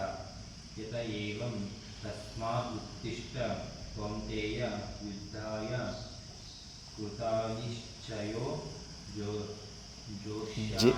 जेष्यामि शत्रून् मरिष्यामि वा इति निश्चयं कृत्वा इत्यर्थः. ಫಸ್ಟು 34ನೇ ಶ್ಲೋಕದ ಬಗ್ಗೆ ಶ್ಲೋಕದಲ್ಲೇ ಅರ್ಥ ಸ್ಪಷ್ಟವಾಗಿದೆ. ಅದನ್ನೇ ಅಕೀರ್ತಿಂಚಾಪಿ ಭೂತಾನಿ ಕಥಯಿಷ್ಯಂತಿ ತೇ ತವ ಅವ್ಯಯಾಂ ದೀರ್ಘಕಾಲಾಂ. ನೀನೇನಾದರೂ ಯುದ್ಧ ಮಾಡ್ದಿರಾ ವಾಪಸ್ ಹೋಗ್ಬಿಟ್ರೆ ಎಷ್ಟು ಅನಂತ ಕಾಲ ತನಕ, ಎಲ್ಲಿ ತನಕ ಇರುತ್ತೆ ಅಪಕೀರ್ತಿ ಅಂತ ಹೇಳೋದಕ್ಕಾಗೋದಿಲ್ಲ. ಸಣ್ಣ ಸಣ್ಣ ಅಪಕೀರ್ತಿಗಳೇ. ಈಗ ಕೃಷ್ಣ ಪರಮಾತ್ಮಂದು ಎಷ್ಟೊಂದು ಲೀಲೆ ಇದೆ. ಒಂದು ಸತಿ ಜರಾಸಂಧನ ಯುದ್ಧ ಮಾಡೋದ್ರಿಂದ ಅವನಿಂದ ತಪ್ಪಿಸ್ಕೊಂಡು ದ್ವಾರಕಾಗೆ ಓಡೋಗಿರ್ತಾನೆ. ಒಂದು ಸತಿ ಓಡೋಗಿದ್ದಕ್ಕೆ ರಂಚೋಡ್ ದಾಸ್ ಅಂತ ಹೆಸರಿಟ್ಬಿಟ್ಟಿದ್ದಾರೆ ಪರಮಾತ್ಮನಿಗೆ. ಅಂಥದ್ದು ನೀನು ಇಂಥ ಭಯಂಕರವಾದ ಯುದ್ಧ ಇಂಥ ಪರಿಸ್ಥಿತಿಯಲ್ಲಿ ಬಿಟ್ಟೋದ್ರೆ ನಿನ್ನ ಅಪಕೀರ್ತಿ ಅನಂತ ಕಾಲ ತನಕ ಇರುತ್ತೆ. ಮತ್ತು ಧರ್ಮಾತ್ ಶೂರಃ ಇತಿ ಏವಂ ಆದಿಭಿಃ ಗುಣೈಃ ಸಂಭಾವಿತಸ್ಯ ಚ ಕೀರ್ತಿ ಮರಣಾದತಿರಿಚ್ಯತೆ. ನೀನು ಅಂದ್ಕೊಂಡಿದೆಯಾ ಕ್ಷತ್ರಿಯ ಸ್ವಭಾವದಲ್ಲಿ ಪರಮಾತ್ಮ ಸ್ಪಷ್ಟ ರೂಪದಲ್ಲಿ ಹೇಳಿದ್ದಾನೆ. ಈಗ ವರ್ಣಾಶ್ರಮ ಧರ್ಮ ಸ್ವಲ್ಪ ಸಂಕರ ಆಗಿಬಿಟ್ಟಿದೆ. ಆದರೆ ಪರಮಾತ್ಮ ಬೇಸ್ಡ್ ಆನ್ ಗುಣಕರ್ಮ ವಿಭಾಗಶಃ. ಅವರವರು ಗುಣಗಳ ನಾನು ನೋಡಿಬಿಟ್ಟು ಆ ವರ್ಣದಲ್ಲಿ ನಾನು ಅವ್ರನ್ನ ಕಳಿಸಿದ್ದೀನಿ, ಸೃಷ್ಟಿ ಮಾಡಿದ್ದೀನಿ ಅಂದ್ಬಿಟ್ಟು. ಈಗೇನು ಒಂದು 600 ವರ್ಷ 800 ವರ್ಷ ಹಿಂದಗಡೆ ಏನೆಲ್ಲ ಜನ್ಮ ತಗೊಂಡು ಬರ್ತಾಯಿದ್ರು ವರ್ಣ ಸಂಕರ ಆಗೋಕ್ಕೆ ಮುಂಚೆ, ಅವರೆಲ್ಲರೂ ಕೂಡ ಪರಮಾತ್ಮ ಅವರೊಂದು ಗುಣಗಳನ್ನು ನೋಡಿ, ಅವರ ಸ್ವಭಾವಗಳನ್ನು ನೋಡಿ ಅಂಥ ಯೋನಿಯಲ್ಲಿ ಕಳಿಸಿರ್ತಾನೆ. ಆದ್ದರಿಂದ ನೀನು ಸ್ವಭಾವತಃ ನೀನು ರಜೋಗುಣಿ ಆಗಿದೆಯ. ನಿನಗೆ ಅಂಥ ರಜೋಗುಣ ಪ್ರಧಾನ ಇದ್ದಂಥ ಕ್ಷತ್ರಿಯ ಧರ್ಮ ಇರೋ ಅಂಥ ನಿನಗೆ ಇವೆಲ್ಲ ಮರಣಾದತಿರಿಚ್ಯತೆ, ಸಾವಿಗಿಂತ ಕೂಡ ತುಂಬ ನೋವಾಗಿರುತ್ತೆ. ಅದು ನೋಡ್ತೀವಿ ಯುದ್ಧದಲ್ಲಿ. ಧರ್ಮರಾಜ ಎಷ್ಟು ಮಿಸ್ಟರ್ ಕೂಲ್ ಅಂತ ಹೆಸರಿರೋನಂಥವ್ನು. ಎಂಥ ಪರಿಸ್ಥಿತಿಯಲ್ಲೂ ಉದ್ವೇಗವಾದಂಥ ಮಾತುಗಳಾಡಿ ಕೋಪ ಅಂತೂ ಏನೋ ಕೋಪದ ವೃತ್ತಿಗಳು ಕಾಣಿಸೋದೇ ಇಲ್ಲ. ಅಂಥ ಅವನು ಕರ್ಣನು 4 ಜನನ ಸೋಲಿಸ್ಬಿಟ್ಟು ಪ್ರಾಣಭಿಕ್ಷೆ ಕೊಟ್ಟು ಬೈದು ಕಳಿಸಿದ್ರೆ ಕೋಪ ತಡೆಯೋಕ್ಕಾಗದೆ ಅರ್ಜುನನ ಗಾಂಡೀವನ ಮೇಲೇ ಧಿಕ್ಕಾರ ಮಾಡಿಬಿಡ್ತಾನೆ. ಕೋಪ ತಡೆಯೋಕ್ಕಾಗಲ್ಲ. ಸ್ವಭಾವ ಕ್ಷತ್ರಿಯದಲ್ಲಿ ನಾವು ಅಂದ್ಕೊತೀವಿ ನಮ್ಮ ಸ್ವಭಾವಕ್ಕೆ ವಿರುದ್ಧವಾಗಿ ತುಂಬ ಕಡಿಮೆ ಜನರಿಗೆ ಚೇಂಜ್ ಮಾಡೋಕ್ಕಾಗುತ್ತೆ. ಈಗ ವರ್ಣಸಂಕರ ಆಗಿದೆ. ವರ್ಣಸಂಕರ ಆದಾಗ ನಾವು ಯಾವ ಸ್ವಭಾವದವರು ಅಂದುಬಿಟ್ಟು ಮುಂದುಗಡೆ ಬರುತ್ತೆ. ದೈವಾಸುರ ಸಂಪದ್ ವಿಭಾಗ ಯೋಗ ಅಲ್ಲೆಲ್ಲ ರಜೋಗುಣದ ಕಾರ್ಯಗಳೇನು, ತಮೋಗುಣದ ಕಾರ್ಯಗಳೇನು, ಸತ್ವಗುಣದ ಕಾರ್ಯಗಳೇನು ಅಂತ. ಕಾರ್ಯಾನುಮೇಯ ಸುದಿಯ ವಿಮೇಯ. ನಾವು ಮಾಡ್ತಾ ಇರೋ ಕಾರ್ಯಗಳು, ನಮ್ಮ ಮನಸ್ಸು ಯಾವ್ಯಾವ ಕಾರ್ಯಗಳಲ್ಲಿ ಇಷ್ಟಪಡ್ತಾಯಿದೆ, ಯಾವ್ಯಾವ ಕಾರ್ಯಗಳು ಮಾಡ್ತಾಯಿದ್ದೀವೋ, ನಾವು ಮಾಡೋ ಕೆಲಸದಿಂದ ನಾವು ಎಂಥ ಸ್ವಭಾವದವ್ರು ಅಂತ ನಾವು ಅರ್ಥ ಮಾಡ್ಕೋಬೇಕು. ಅರ್ಥ ಮಾಡ್ಕೊಂಡ ಮೇಲೆ ತಮೋ ಗುಣದಲ್ಲಿದ್ದರೆಗನ ತಮೋ ಗುಣದಿಂದ ಫಸ್ಟು ರಜೋಗುಣಕ್ಕೆ ತುಂಬ ನಿದ್ದೆ ಮಾಡೋದು, ಆಲಸ್ಯ ಇವೆಲ್ಲ ಇದ್ರೆಗನ ಅದರಿಂದ ಸ್ವಲ್ಪ ಆ್ಯಕ್ಟಿವಿಟಿಗೆ ರಜೋಗುಣಕ್ಕೆ ಶಿಫ್ಟ್ ಆಗಬೇಕು. ಡೈರೆಕ್ಟ್ ಸತ್ವಗುಣಕ್ಕೆ ಅಷ್ಟು ಈಸಿಯಾಗಿ ಶಿಫ್ಟ್ ಹಾಕಾಗಲ್ಲ. ಸ್ಟೆಪ್ ಬೈ ಸ್ಟೆಪ್ ಫಸ್ಟು ಸ್ವಲ್ಪ ಆ್ಯಕ್ಟಿವಿಟಿ ಕೊಡಬೇಕು. ಕೈಲಾಸಾಶ್ರಮದಲ್ಲಿ ಸೇವೆ ಹೆಸರು ಹೇಳ್ಬಿಟ್ರೆಗನ ಮತ್ತೆ ಮಿಸ್ಅಂಡರ್ಸ್ಟ್ಯಾಂಡಿಂಗ್ ಮಾಡ್ಕೊತಾರೆ ಅಂದುಬಿಟ್ಟಿದ್ದು ಆಗಿನ ಗುರುಗಳು. ಯಾಕಂದರೆ ಈಗನ ಅಯ್ಯೋ ಸೇವೆ ಹೆಸರಲ್ಲಿ ವಿದ್ಯಾರ್ಥಿಗಳನ್ನು ಯೂಸ್ ಮಾಡ್ಕೊತಾ ಇದ್ದಾರೆ ಅನ್ನೋ ಒಂದು ಅಪಾರ್ಥ ಮಾಡ್ಕೊಂಬಿಡ್ತಾರೆ ಅಂದ್ಬಿಟ್ಟಿದ್ದು. ಆಶ್ರಮದಿಂದ ಇಷ್ಟು ದಪ್ಪ ಕಲ್ಲು ತಗೊಂಡೋಗಿ ಗಂಗಾ ನದಿ ಹತ್ರ ಕಿನ್ನಾರಿಗೆ ತೊಗೊಂಡೋಗ್ಬೇಕು. ಅಲ್ಲೇ ಆ ಕಲ್ಲಿಗೆ ಸ್ನಾನ ಮಾಡಿಸ್ಬೇಕು. ಮತ್ತು ಆ ಕಲ್ಲನ್ನು ಅಲ್ಲಿಂದ ತೊಗೊಂಬಂದು ಮತ್ತೆ ಆಶ್ರಮದಲ್ಲಿ ಇಡಬೇಕು. ಬೆಳಗ್ಗೆ ಒಂದು ಸತಿ, ಸಾಯಂಕಾಲ ಒಂದು ಸತಿ, ಅದೇ ಸೇವೆ. ಆವಾಗ ಅವನಿಗೆ ಮನಸ್ಸಲ್ಲಿ ಓಹೋ ನಿಜವಾಗಲೂ ನಮ್ಮ ರಿಪೇರಿ ಸಲುವಾಗಿ, ನಮ್ಮ ಒಂದು ಉದ್ಧಾರ ಸಲುವಾಗಿ ಇದು ಕೊಟ್ಟಿದ್ದಾರೆ ಅಂತ. ಅದೇ ಆ ಕೆಲಸ ಬಿಟ್ಟು ಆಶ್ರಮದಲ್ಲಿ ಸ್ವಲ್ಪ ಕಸ ಓಡಿ ಇಲ್ಲ ಗಿಡಕ್ಕೆ ನೀರು ಹೊಡೆದಿದ್ರೆಗನ ಅವನು ವಿಪರೀತವಾಗಿ ಶ್ರದ್ಧೆ ಕಳ್ಕೊಳ್ಳೋ ಚಾನ್ಸ್ ಕೂಡ ಇರುತ್ತೆ. ವಿಚಿತ್ರವಾದ ಮನಸ್ಸು. ಸೇವೆ ಹೆಸರಲ್ಲಿ ನಮ್ಮನ್ನು ಎಕ್ಸ್ಪ್ಲಾಯ್ಟ್ ಮಾಡ್ಕೊತಾ ಇದ್ದಾರೆ ಅಂದ್ಬಿಟ್ಟು ಅದಕ್ಕೆ ಅಂಥ ಸೇವೆಗಳು ಕೊಡ್ತಾ ಇದ್ದಾರೆ ಅಂತ. ನಿಮ್ಮಿಂದ ಯಾರಿಗೂ ಗುರುಗಳಿಗಾಗಲಿ ಆಶ್ರಮಗಳಿಗಾಗಲಿ ಯಾವುದೇ ಅವಶ್ಯಕತೆ ಇಲ್ಲ. ನಿಮ್ಮ ಉದ್ಧಾರ ಸಲುವಾಗಿ ನೀವು ಇಂಪ್ರೂವ್ ಆಗಬೇಕು ಅಂದ್ಬಿಟ್ಟು. ಆದ್ದರಿಂದ ತಮೋ ಗುಣದಲ್ಲಿದ್ದವರು ಫಸ್ಟ್ ಆ್ಯಕ್ಟಿವಿಟಿಗೆ ಬರಬೇಕು. ಓವರ್ ಆ್ಯಕ್ಟಿವಿಟಿ ಇದ್ದವರು ಸೈಲೆಂಟ್ ಆಗಬೇಕು, ನಿವೃತ್ತಿ ಮಾರ್ಗದಲ್ಲಿರಬೇಕು. ಮತ್ತು ರಜೋಗುಣದಲ್ಲಿ ಅಂತೂ ಚಾನ್ಸೇ ಇರಬಾರ್ದು. ನಾವು ಶ್ರವಣ ಮನನ ನಿಧಿಧ್ಯಾಸನದ ಕೂಡ ರಜೋ ಮಿಶ್ರಿತ ಸತ್ವ ಇದು. ರಜೋಗುಣ ಮಿಶ್ರಿತವಾದ ಸತ್ವಗುಣದಿಂದಲೇ ನಾವೆಲ್ಲ ಸ್ವಾಧ್ಯಾಯ ಇವೆಲ್ಲ ಏನು ಮಿನಿಮಮ್ ಆ್ಯಕ್ಟಿವಿಟೀಸ್ ಮಾಡ್ತಾಯಿದ್ದೀವೋ, ರಜೋಗುಣ ಮಿಕ್ಸ್ ಇಲ್ಲ ಅಂದರೆ ಇಷ್ಟು ಆ್ಯಕ್ಟಿವಿಟಿ ನಡೆಯೋದಿಲ್ಲ. ಅದು ಸ್ವೀಕಾರ ಮಾಡಬೇಕು. ಅದಕ್ಕೆ ಏನಾದರೂ ನಿಮ್ಮ ರಜೋಗುಣ ಇದ್ರೆಗನ ಶ್ರವಣ ಮನನ ನಿಧಿಧ್ಯಾಸನದಲ್ಲಿ ನೀವು ಅದನ್ನು ಡ್ರೈನ್ ಮಾಡಬೇಕು. ಅದನ್ನು ಬಿಟ್ಟು ಇಲ್ಲ ನಿಷ್ಕಾಮ ಭಾವನೆಯಿಂದ ಸೇವೆ ಮಾಡಿಕೊಂಡ್ರೂ ಕೂಡ ಒಳ್ಳೆಯದು. ಬಟ್ ಜಾಸ್ತಿ ಪಾಪಗಳು ನಾವು ರಜೋಗುಣದ ಇದ್ದಾಗಲೇ ನಾವು ಸಂಗ್ರಹ ಆಗುತ್ತೆ. ಹುಷಾರಾಗಿರಬೇಕು. ರಜೋಗುಣದಲ್ಲಂತೂ ಹೆಚ್ಚು ಸಮಯ ಇರಬಾರ್ದು. ತಮೋ ಗುಣದಲ್ಲಿದ್ದವನು ಪಾಪ ಸಂಗ್ರಹ ಆಗೋದಿಲ್ವಂತೆ. ಜೀವನವನ್ನು ವ್ಯರ್ಥವಾಗಿ ದುರ್ಲಭವಾದಂಥ ಮನುಷ್ಯ ವ್ಯರ್ಥವಾಗಿ ವೇಸ್ಟ್ ಮಾಡಿಕೊಂಡು ಹಂಗೆ ಅವನು ನಾಶ ಆಗ್ತಾನೆ ಹೊರತು ಪಾಪನ ಒಂದು ಅಂತ ಕ್ರಿಯೆಗಳು ಮಾಡೋದಿಲ್ಲ. ಯಾಕಂದರೆ ಮೊದಲೇ ಲೇಝಿ. ಏನಾದರೂ ಕ್ರಿಯೆಗಳು ಕಾರ್ಯಗಳು ಮಾಡ್ತಾಯಿದ್ರೆ ತಾನು ಏನಾದರೂ ರಾಗದ್ವೇಷಗಳು ಏನಾದರೂ ಪಾಪ ಅವನು ಲೇಝಿಯಾಗಿದ್ದಾನೆ ಅದಕ್ಕೆ. ಬಟ್ ರಜೋಗುಣದಲ್ಲಿ ಮ್ಯಾಕ್ಸಿಮಮ್ ಪಾಪಗಳಾಗ್ತಾ ಇರ್ತವೆ. ಮತ್ತು ಆ ರಜೋಗುಣದಿಂದ ಡೈರೆಕ್ಟಾಗಿ ರಿಸಲ್ಟ್ ಓರಿಯೆಂಟಾಗಿ ನಾವು ನೋಡ್ತಿದ್ದಾಗ ನಮಗನ್ಸುತ್ತೆ ನಾವು ಸತ್ವಗುಣ ಪ್ರಧಾನ ಅನಿಸುತ್ತೆ. ಇಲ್ಲ, ಸತ್ವಗುಣ ಪ್ರಧಾನ ನೀನು ವಿವೇಕ ಇಲ್ಲದಿದ್ದರೆ ನೀನು ಸತ್ವಗುಣ ಪ್ರಧಾನ ಆಗೋದಿಲ್ಲ. ಸತ್ವಗುಣ ಪ್ರಧಾನದಲ್ಲಿ ತುಂಬ ಸಹನ ಶಕ್ತಿ ಇವೆಲ್ಲ ಕೂಡ ಇರುತ್ತೆ. ಮಹಾಭಾರತದಲ್ಲಿ ಬರುತ್ತೆ. ಈಗ ಶಮಿಕನ ಮಗ ಅವನು ಪರೀಕ್ಷಿತನಿಗೆ ಶಾಪ ಇಟ್ಬಿಟ್ಟಿರ್ತಾನಲ್ಲ, ಹುಡುಗ ಕೋಪ ಬಂದುಬಿಟ್ಟು ಅವನ ಮಗನಿಗೆ ಸರಿಯಾಗಿ ಬುದ್ಧಿ ಕಲಿಸ್ತಾನೆ.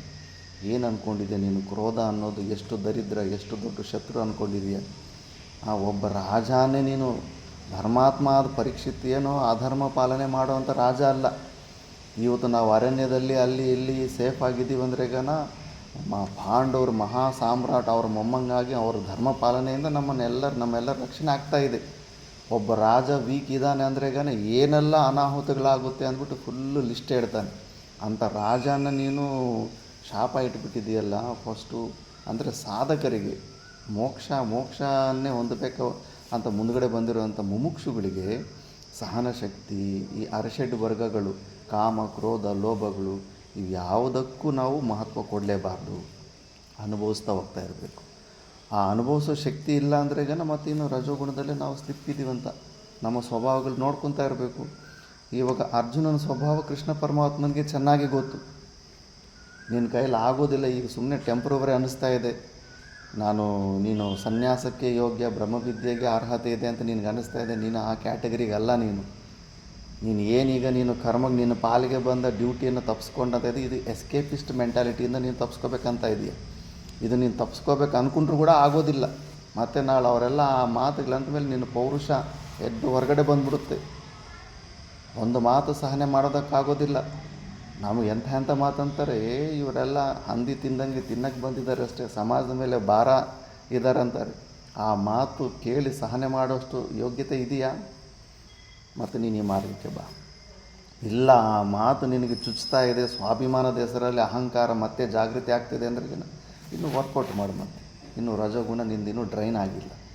ಸತ್ವಗುಣ ಪ್ರಧಾನ ಇದ್ರೆಗನ ಅದು ಅವೆಲ್ಲ ನಿಂದೆಗಳು ಏನೇ ಆಗಲಿ ರಿಯಾಕ್ಷನ್ ಇಲ್ದಿರ ಆಕ್ಸೆಪ್ಟೆನ್ಸ್ ಇರುತ್ತೆ. ಬಟ್ ಅರ್ಜುನನ್ನು ಅವೆಲ್ಲ ಅಕ್ಸೆಪ್ಟ್ ಮಾಡೋಕ್ಕಾಗಲ್ಲ. ಇವತ್ತೇನೋ ಯುದ್ಧ ಬಿಟ್ಟು ಹೋಗ್ತಾ ಇದ್ದಾನೆ, ಮೊದಲೇನೇ ಏನೆಲ್ಲ ಮಾತುಗಳಂತಾರೆ.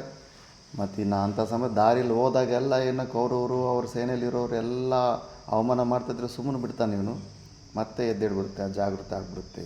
ಅದಕ್ಕೆ ಇವೆಲ್ಲ ನೀನು ಯೋಚನೆ ಮಾಡಿ. ಸಾವಿಗಿಂತ ಕೂಡ ತುಂಬ ದುಃಖವಾಗಿರುತ್ತೆ. ಇಲ್ಲೂ ಕೂಡ ಅಷ್ಟೇ, ಮುಮುಕ್ಷು ಮಹಾತ್ಮರ ಜೀವನದಲ್ಲೂ ನಾನು ನೋಡ್ತಾ ಇರ್ತೀನಲ್ಲ, ಅಲ್ಲಿ ಇಲ್ಲಿ ಆಶ್ರಮದಲ್ಲಂತೂ ಅವಮಾನಗಳು ಮನಸ ವಾಚ ಕರ್ಮನ ಅಟ್ಯಾಕ್ ನಡೀತಾನೇ ಇರ್ತದೆ. ಯಾರು ಇಂಥ ಒಂದು ಸಾಧುನ ನೋಡಿಲ್ಲ ಯಾರಿಗೆ ಅಟ್ಯಾಕ್ ಆಗಿಲ್ಲ. ಎಂಥ ಚೋಟಾ ಮಹಾರಾಜರವ್ರಿಗೆ ಊಟ ಕೂಡಿಸ್ಬಿಟ್ಟು ತಂಗಳನ್ನು ಕೊಟ್ಟಿರ್ತಾರೆ, ಅದು ಕೂಡ ಇಟ್ಬಿಟ್ಟು ಸುಮ್ಮನೆ ಕೂಡಿಸ್ಬಿಟ್ಟು ಎಲ್ಲರಿಗೂ ಬಡಿಸಿ ಅವ್ರಿಗೆ ಹಂಗೆ ಬಡಿಸ್ದಿರ ಹಂಗೆ ಸೈಲೆಂಟಾಗಿ ಕೂಡ ಅಷ್ಟು ಕೂಡ ಅವಮಾನ ಮಾಡಿದ್ದಾರೆ.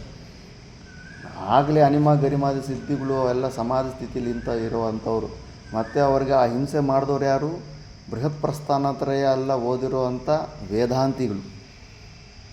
ಅಂಥವರಿಂದ ಚೋಟಾ ಮಹಾರಾಜಿ ಅಂಥವ್ರ ಕೈಲಾಸಾಶ್ರಮದಲ್ಲಿ ಇಂಥ ಎಲ್ಲ ಭಯಂಕರವಾದ ಅವಮಾನಗಳು ಹಿಂಸೆಗಳು ನಡೀತವೆ. ಅವರು ಆವತ್ತು ಅಡುಗೆ ಮನೆಗೆ ಹೋಗೋದು ಬಿಟ್ಟಿದ್ದು ಮತ್ತೆ ಹೋಗಲೇ ಇಲ್ಲ, ಬಾಯ್ಲ್ಡ್ ಫುಡ್ ತಿನ್ನಲೇ ಇಲ್ಲ. ಮತ್ತು ಯಾರೋ ಸ್ವಲ್ಪ ಕಾಳು ಅದು ಇದು ತಂದು ಕೊಡ್ತಾಯಿದ್ರು, ಅದನ್ನೇ ಸ್ವಲ್ಪ ನೆನೆಸ್ಬಿಟ್ಟಿದ್ದನ್ನು ಅದನ್ನೇ ತಿಂದು ಸ್ವಲ್ಪ ಹಾಲು ತಂದು ಕೊಡ್ತಾಯಿದ್ರೆ ಅದು ತಗೊಂಡು ಅಷ್ಟೇ ಜೀವನ ಮಾಡಿಬಿಟ್ಟಿದ್ದಾರೆ. ಮತ್ತು ಅಷ್ಟೊಂದೆಲ್ಲ ಸಹನೆ ಮಾಡ್ಕೋಬೇಕು. ಅಷ್ಟೊಂದೆಲ್ಲ ಅಟ್ಯಾಕಿಂಗ್ ಬರುತ್ತೆ ಅಂದಮೇಲೆ ಯೋಚನೆ ಮಾಡಬೇಕು, ಈ ಮಾರ್ಗನ ಇಲ್ಲ ನಮ್ಗೆ ಆ ಮಾರ್ಗನ ಅನ್ನೋದು. ಮತ್ತು ಅವ್ರೇನು ಅದಕ್ಕೆಲ್ಲ ರಿಯಾಕ್ಷನ್ ಆಗಲೇ ಇಲ್ಲ. ಯಾಕಂದರೆ ಅವರೆಲ್ಲ ಆಲ್ರೆಡಿ ವಿವೇಕಯುಕ್ತವಾದ ವೈರಾಗ್ಯದಿಂದ ಬಿಟ್ಟು ಬಂದಿದ್ದಾರೆ. ಆ ವಿವೇಕಯುಕ್ತವಾದ ವೈರಾಗ್ಯದಿಂದ ಬಿಟ್ಟು ಬಂದಿಲ್ಲ ಅಂದಿದ್ರೆ ಅಂಥ ಸಮಯದಲ್ಲಿ ಏನಾಗ್ತಾಯಿತ್ತು? ಸ್ವಾಭಿಮಾನ ರೂಪದಲ್ಲಿ ಅಹಂಕಾರ ಜಾಗೃತ ಆಗ್ತಾಯಿತ್ತು. ಏನು ಇವನ ಹತ್ರ ಅನಿಸ್ಕೊಂಡು ಬದುಕಬೇಕಾದ ಕರ್ಮ ನನಗೇನಿದೆ? ಸ್ಥೂಲ ರೂಪದಲ್ಲಿ ನಾನು ಸ್ವತಂತ್ರವಾಗಿ ಏನೋ ಒಂದು ಮಾಡ್ಕೋಬೇಕಂದ್ಬಿಟ್ಟು ಎಲ್ಲ ಕುಟಿಯಾಗಳು ಮಾಡೋ ಪ್ರಯತ್ನ ಎಲ್ಲ ಅದೇ ಅಲ್ಲ, ಸ್ವತಂತ್ರತೆ ಹೆಸರಿಗೆಲ್ಲ ಅದೇ ಮಾಡ್ಕೊತಾ ಇರೋದು. ವಿಚಾರ ಮಾಡಬೇಕು, ಏನು ನಮ್ಮ ಸ್ವಭಾವ ಏನು, ನಾವು ಎಲ್ಲಿ ನಿಂತಿದ್ದೀವಿ, ಅರ್ಜುನನ ಮಾಡಬೇಕಂತ ಇರೋ ಮಿಸ್ಟೇಕನ್ನು ನಾವು ಮಾಡಿಬಿಟ್ಟಿದ್ದೀವ. ಒಂದು ವೇಳೆ ಮಾಡಿಬಿಟ್ಟಿದ್ರೆ ಅದನ್ನು ಕರೆಕ್ಷನ್ ಹೆಂಗೆ ಮಾಡ್ಕೋಬೇಕು ಅಂತ ಇವೆಲ್ಲ ಇದಕ್ಕೆ ಕೊಡ್ತಾ ಇದ್ದಾನೆ. ಮತ್ತು ಭಯಾದ್ ರಣಾದ್ ಉಪರತಂ ಈ ಶ್ಲೋಕದಲ್ಲಿ ಹೇಳ್ತಾ ಇದ್ದಾನೆ. ಭಯಾದ್ ಅಂದರೆ ಕರ್ಣಾದಿಭ್ಯ ರಣಾದ್ ಯುದ್ಧಾದುಪರತಂ. ಮುಖ್ಯವಾಗಿ ಕರ್ಣನನ್ನು ನೋಡಿ ಹೆದರ್ಕೊಂಡು ಯುದ್ಧದಿಂದ ಓಡೋಗಿದ್ದಾನೆ ಅಂತ ಮತ್ತು ಹಿಂಗೆ ನಿಂದೆ ಮಾಡ್ತಾರೆ. ಯಾಕಂದರೆ ಆ ಕಡೆ ಯಾರು ಅರ್ಜುನನಿಗೆ ಒಂದು ಭೀಷ್ಮ ಪಿತ ತುಂಬ ಪವರ್ಫುಲ್ ಆಗಿರ್ತಾನೆ, ಬಿಟ್ಟರೆ ಮಿಕ್ಕಿದವರೆಲ್ಲರೂ ಕೂಡ ಅರ್ಜುನನ ಕೈಯಲ್ಲಿ ಸಾಯೋ ಅಂಥ ಸಾಮರ್ಥ್ಯನೇ ಇರುತ್ತೆ, ಭಯಂಕರವಾಗಿರ್ತಾರೆ. ನಾವು ಇನ್ನೂ ಮೇನ್ ಕ್ಯಾರೆಕ್ಟರ್ಸ್ ಬಗ್ಗೆ ಯೋಚನೆ ಮಾಡ್ತೀವಿ. ಮಹಾಭಾರತದಲ್ಲಿ ಬರ್ತಾರೆ, ಆ ಹೆಸರುಗಳು ಕೂಡ ನಾವು ಕೇಳಿರಲಿ. ಅರ್ಜುನನಿಗೆ ಕೃಷ್ಣ ಪರಮಾತ್ಮ ಇಲ್ಲ ಅಂದಿದ್ರೆ ಸುಮಾರು ಒಂದು 10-15 ಜನ ಅರ್ಜುನನ್ನು ಸಾಯಿಸುವಂಥ ಸಾಮರ್ಥ್ಯನ ಇಟ್ಕೊಂಡಿರ್ತಾರೆ. ಕರ್ಣ ಅಂತೂ ಅಮೋಘ ಅಸ್ತ್ರ ಕಂಪಲ್ಸರಿ ಇತ್ತು. ಅವನ ಹತ್ರ ಕವಚ ಕುಂಟಲ ಇದ್ದಿದ್ದರೆ ಕಲಿಯುಗನೇ ಬರ್ತಿರ್ಲಿಲ್ವಂತೆ. ಕರ್ಣನಿಗೆ ಏನಾದರೂ ಕವಚ ಕುಂಟಲ ಇದ್ದಿದ್ರೆಗ ಅದು ಸಾವೇ ಬರ್ತಿರ್ಲಿಲ್ಲ, ಚಿರಂಜೀವಿ ಆಗಿಬಿಡ್ತಾ ಇದ್ದ, ಕಲಿಯುಗನೇ ಬರ್ತಿಲ್ವಂತೆ. ಅದಕ್ಕೆ ಅಂತ ಈಗ ಕರ್ಣನನ್ನು ಈ ಕಡೆ ತಗೊಂಡ್ಬಿಟ್ಟು ಮಹಾಭಾರತ ಯುದ್ಧನ ಇನ್ನೂ ಬೇಗನೆ ಮುಗಿಸ್ಬೋಗಿತ್ತಲ್ಲ ಅಂತ ವಿವೇಚನೆ ಮಾಡ್ತಾರೆ. ಆ ಥರ ಮಾಡ್ತಿದ್ರೆ ಕರ್ಣನೇನಾದರೂ ಈ ಕಡೆ ಸ್ವೀಕಾರ ಮಾಡಿ ಕುಂತಿದೇವಿ ಹಂಗೆ ಬಿಡಲಿಲ್ಲ ಅಂದಿದ್ದರೆ ಅವನು ದೊಡ್ಡ ಮಗ ಆಗ್ತಾಯಿದ್ದ. ಮತ್ತು ಅವನು ಅಷ್ಟೊಂದು ಸಾಮರ್ಥ್ಯದಿಂದ ಇದ್ದಾನೆ, ಚಿರಂಜೀವಿ ಆಗಿದ್ದಾನೆ, ಮತ್ತು ಧರ್ಮಾತ್ಮ ಇದ್ದಾನೆ, ಅಧರ್ಮ ಪಾಲನೆ ಮಾಡೋನಾಗೋದಿಲ್ಲ, ಮತ್ತು ಕಲಿಯುಗನೇ ಬರೋದಿಲ್ವಂತೆ. ಆದ್ದರಿಂದ ಇಲ್ಲ, ಅವನು ಆ ಕಡೆನೇ ಇರಬೇಕು, ಸಮಾಜಕ್ಕೆ ಒಂದು ಶಿಕ್ಷೆ ಕೊಡಬೇಕು, ವಿದ್ಯೆಯನ್ನು ಸುಳ್ಳು ಹೇಳಿ ವಿದ್ಯೆಯನ್ನು ಸರಿಯಾದ ಪ್ರಕಾರದಿಂದ ವಿದ್ಯೆಯನ್ನು ಹೊಂದಿದ್ರೂ ಕೂಡ ಆ ಸಮಯ ಬಂದಾಗ ಆ ವಿದ್ಯೆ ಏನು ಪ್ರಯೋಜನಕ್ಕೆ ಬರೋದಿಲ್ಲ ಅಂದ್ಬಿಟ್ಟು ಪರಶುರಾಮದಿಂದ ಎಂಥ ವಿದ್ಯೆಯನ್ನು ಕಲ್ತಿರ್ತಾನೆ. ಗುರುಕುಲದಲ್ಲಿ ಮುಂಚೆ ಎಲ್ಲ ಬೇಸಿಕ್ಸ್ ಎಲ್ಲ ಕಲಿತು ಪೋಸ್ಟ್ ಗ್ರ್ಯಾಜುಯೇಷನ್ ಸಲುವಾಗಿ ಪರಶುರಾಮನ ಹತ್ರ ಹೋಗಿರ್ತಾನೆ. ಪರಶುರಾಮ ಎಲ್ಲ ವಿದ್ಯೆಯನ್ನು ಕೊಟ್ಟು ಅದು ವಿಚಿತ್ರವಾದ ಘಟನೆ ನಡೆದು ಆ ರಕ್ತವನ್ನು ಮೆತ್ಕೊಂಡಿದ್ದಕ್ಕೆ ಇದು ಬ್ರಾಹ್ಮಣ ಅಂತ ಸುಳ್ಳು ಹೇಳಿ ಅಲ್ಲಿ ವಿದ್ಯೆಯನ್ನು ಹೊಂದಿರ್ತಾನೆ. ಅದು ಮೇಯ್ನು ಮಿಸ್ಟೇಕು. ವಿಜ್ಞಾನ ಹಂಗೆಲ್ಲ ಇಲ್ಲ. ಯಥಾರ್ಥವಾಗಿ ನಿಜ ಹೇಳಿಬಿಟ್ಟು, ಇಲ್ಲ ಪುಷ್ಕಲಧನೇನ ವಿದ್ಯೆಯ ಸೇವೆಯ ಮೂರು ಮಾಧ್ಯಮದಲ್ಲಿ ಯಾವುದೋ ಒಂದು ಮಾಧ್ಯಮದಿಂದ ಹೊಂದಿದ್ರೇ ಆ ವಿದ್ಯೆ ನಿನಗೆ ಫಲೀಭೂತವಾಗುತ್ತೆ. ಇಲ್ಲ ಅಂದರೆ ಆ ವಿದ್ಯೆ ನಿನಗೆ ಫಲ ಕೊಡೋದಿಲ್ಲ. ಸರಿಯಾದ ಸಮಯಕ್ಕೆ ಎಲ್ಲ ಅಂತಾನೆ. ಶಾಪ ಹೆಂಗೆ ಗೊತ್ತಾ, ಪ್ರತಿಯೊಂದು ಯುದ್ಧದಲ್ಲೂ ನೀನು ಈ ಮಂತ್ರಗಳನ್ನು ಮರ್ತೋಗ್ಬಿಡ್ತೀಯ ಅಂತ ಶಾಪ ಇಟ್ಟಿಲ್ಲ. ಅಧರ್ಮದ ಕಡೆ ನಿಂತು ನೀನು ಯಾವಾಗ ಯುದ್ಧ ಮಾಡೋಕ್ಕೆ ಹೋಗ್ತೀಯೋ ಆವಾಗೆಲ್ಲ ನೀನು ಮರ್ತೋಗ್ಬಿಡ್ತೀಯ ಅಂತ ಶಾಪ ಇಟ್ಟಿರ್ತಾರೆ. ಆ ಸ್ಪಷ್ಟತೆ TV ಸೀರಿಯಲಲ್ಲಿ ತೋರಿಸೋದಿಲ್ಲ. ಧರ್ಮಯುದ್ಧ ಮಾಡಿದ್ರೆಗನ ಕರ್ಣನ ಕೂಡ ಯಾರು ಸೋಲ್ಸೋಕ್ಕಾಗ್ತಾ ಇಲ್ಲ. ಆದರೆ ಅವನು ಅಧರ್ಮದ ಕಡೆ ಇದ್ದ, ಆದ್ದರಿಂದ ಅವನಿಗೆ ನೆನಪು ಬರಲಿಲ್ಲ ಅದು. ಮತ್ತು ಅಂಥ ಕರ್ಣದಿಂದ ಭಯ ಇದ್ದೇ ಇರುತ್ತೆ. ಇಬ್ಬರು ನಿದ್ದೆ ಮಾಡಲಿಲ್ವಂತೆ. ಯಾವಾಗ ವನವಾಸ ಆದಮೇಲೆ ಪಂಚಾಯಿತಿಗಳೆಲ್ಲ ಸ್ಟಾರ್ಟ್ ಆಗ್ತಾಯಿತ್ತು, ಮುಂಚೆನೇ ವನವಾಸದಲ್ಲೂ ಕೂಡ ಅಷ್ಟೇ ಅಂತೆ. 13 ವರ್ಷ ಮಹಾಭಾರತದಲ್ಲಿ ಧೃತರಾಷ್ಟ್ರ ಧರ್ಮರಾಜ ಇಬ್ಬರು ನಿದ್ದೆ ಮಾಡಲಿಂತೆ. ಅದ್ಯಾಕಂದ್ರೆ ಧೃತರಾಷ್ಟ್ರನಿಗೆ ಗೊತ್ತು, ಇಷ್ಟೊಂದು ವನವಾಸ ಎಲ್ಲ ಪೂರ್ತಿ ಮಾಡ್ಕೊಂಬಂದ ಮೇಲೆ ಅವರು ಸಾಮ್ರಾಜ್ಯನ ವಾಪಸ್ ಕೇಳ್ತಾರೆ. ಇವು ನನ್ನ ದುಷ್ಟಬುದ್ಧಿಯಾದ ದುರ್ಯೋಧನ ಕೊಡೋದಿಲ್ಲ. ಯುದ್ಧ ಆಗೇ ಆಗುತ್ತೆ. ಯುದ್ಧದಲ್ಲಿ ಯಾರು ಕಾಣಿಸ್ತಾ ಇರ್ತಾರೆ ಅಂದ್ರೆ ಈಗ ಅಲ್ಲಿ ಭೀಮ ಡೈಲಿ ಒಂದು ಗದ ಇಟ್ಕೊಂಡು ಕಾಣಿಸ್ತಾ ಇರ್ತಾನಂತೆ ಧೃತರಾಷ್ಟ್ರನಿಗೆ. ಇನ್ನು ಇಲ್ಲಿ ಯುಧಿಷ್ಠಿರನಿಗೆ ಧರ್ಮರಾಜನಿಗೆ ಡೈಲಿ ಕರ್ಣ ಕಾಣಿಸ್ತಾ ಇರ್ತಾನಂತೆ. ಕರ್ಣನಿಂದ ಅಷ್ಟೊಂದು ಹೆದರಿಕೆ ಇರುತ್ತೆ ಧರ್ಮರಾಜನ. ತಾಯಿಗೆ ಕುಂತಿಗೆ ಹೇಳಿರ್ತಾನೆ ಆ ವಿಷಯ. ಲಾಸ್ಟಲ್ಲಿ ಕುಂತಿ, ನೋಡಪ್ಪ ಎಲ್ಲರಿಗೂ ದುರ್ಯೋಧನಿಗೆ ಅವ್ರಿಗೆಲ್ಲ ಪಿಂಡ ಪ್ರದಾನ ಅಲ್ಲ ಅಣ್ಣ ತಮ್ಮಂದ್ರಲ್ಲ, ಲಾಸ್ಟಲ್ಲಿ ತರ್ಪಣಗಳು ಬಿಟ್ಟ ಮೇಲೆ ಇನ್ನೊಬ್ಬ ಮಿಕ್ಕಿದಾನೆ ನೋಡಪ್ಪ ಅಂತಾನೆ. ಯಾರು ಅಂದರೆ ಆ ಶ್ಲೋಕಗಳಲ್ಲಿ ಹೇಳ್ತಾರೆ, ನಿಮ್ಮ ಅಣ್ಣ ಕಣೋ ಮಹಾಶೌರ್ಯ ಮಹಾವೀರ್ಯ, ಯಾರಿಂದ ನೀನು 13 ವರ್ಷ ಡೈಲಿ ಸ್ವಪ್ನದಲ್ಲಿ ಹೆದರ್ತಾ ಇದ್ದೋ ಅವನೇ ಕರ್ಣ, ಆ ಕರ್ಣ ನಿಮ್ಮ ಅಣ್ಣನೇ ಕಣೋ ಅಂತಾರೆ. ಆವಾಗ ಎಲ್ಲ ಸಿಕ್ಕಾಪಟ್ಟೆ ಕೋಪ ಬರುತ್ತೆ ಕುಂತಿ ಮೇಲೆ. ಇಂಥ ಘೋರವಾದ ರಹಸ್ಯವನ್ನು ಹಿಂಗೆ ಬಚ್ಚಿಟ್ಬಿಟ್ಟು ನಮ್ಮ ಕೈಲಿ ಪಾಪದ ಕೆಲಸ ಮಾಡಿಸ್ದ. ಸ್ವಂತ ಅಣ್ಣನ ನಾವು ಸಾಯಿಸ್ಕೊಂಡುವ. ಭೀಮ ಸಿಕ್ಕಾಪಟ್ಟೆ ಪ್ಯೂರ್ ಇರ್ತಾನೆ, ಏನು ಕಲ್ಮಶ ಇರೋದಿಲ್ಲ. ಕೃಷ್ಣನಿಗೆ ಕೂಡ ಅಷ್ಟೇ. ಒಳಗಡೆ ಭೀಮ ಅಂದರೆ ತುಂಬ ರೆಸ್ಪೆಕ್ಟ್ ಇರುತ್ತೆ. ಒಳಗಡೆ ಏನು ಫಿಲ್ಟ್ರ್, ಏನು ಒಳಗಡೆ ಒಂದು ಹೊರಗಡೆ ಒಂದು ಇರೋದಿಲ್ಲ. ಸ್ಟ್ರೈಟ್ ಫಾರ್ವರ್ಡ್ನೆಸ್ಸು. ಸೀರಿಯಲ್ಗಳಲ್ಲೆಲ್ಲ ಮಂದಬುದ್ಧಿ ಥರ ತೋರಿಸ್ತಾರೆ. ಭೀಮ ಇಲ್ಲ, ಪ್ಯೂರು ಸತ್ವಗುಣ ಪ್ರಧಾನವಂತ ಪ್ಯೂರು ಶುದ್ಧ ಆತ್ಮ ಭೀಮ. ಒಂದು ವಿಕಾರ ಗೊತ್ತಿಲ್ಲ ಭೀಮನಿಗೆ. ತಪ್ಪಿದ್ರೆ ಯಾರೇ ಇರಲಿಲ್ಲ ಮುಖದ ಮೇಲೆ ನೆಡ್ಬಿಡ್ತಾನೆ. ಕೃಷ್ಣನ ಕೂಡ ಅಷ್ಟೇ ಮುಖದ ಮೇಲೆ ನೆಡ್ಬಿಡ್ತಾನೆ. ಕುಂತಿ ಕೂಡ ಅಷ್ಟೇ ಬೈದು ಬಿಡ್ತಾನೆ. ಇಂಥ ತಪ್ಪು ಕೆಲಸ ಮಾಡಿ ನಮ್ಮ ಕೈಯಲ್ಲಿ ಇಂಥ ಪಾಪದ ಕೆಲಸ ಮಾಡಿದ್ದೀಯ, ನಮ್ಮಣ್ಣನ ನಾವೇ ಸಾಯಿಸ್ಕೊಡೋ ಥರ ಮಾಡಿಬಿಟ್ಟಿದೆಯಲ್ಲ.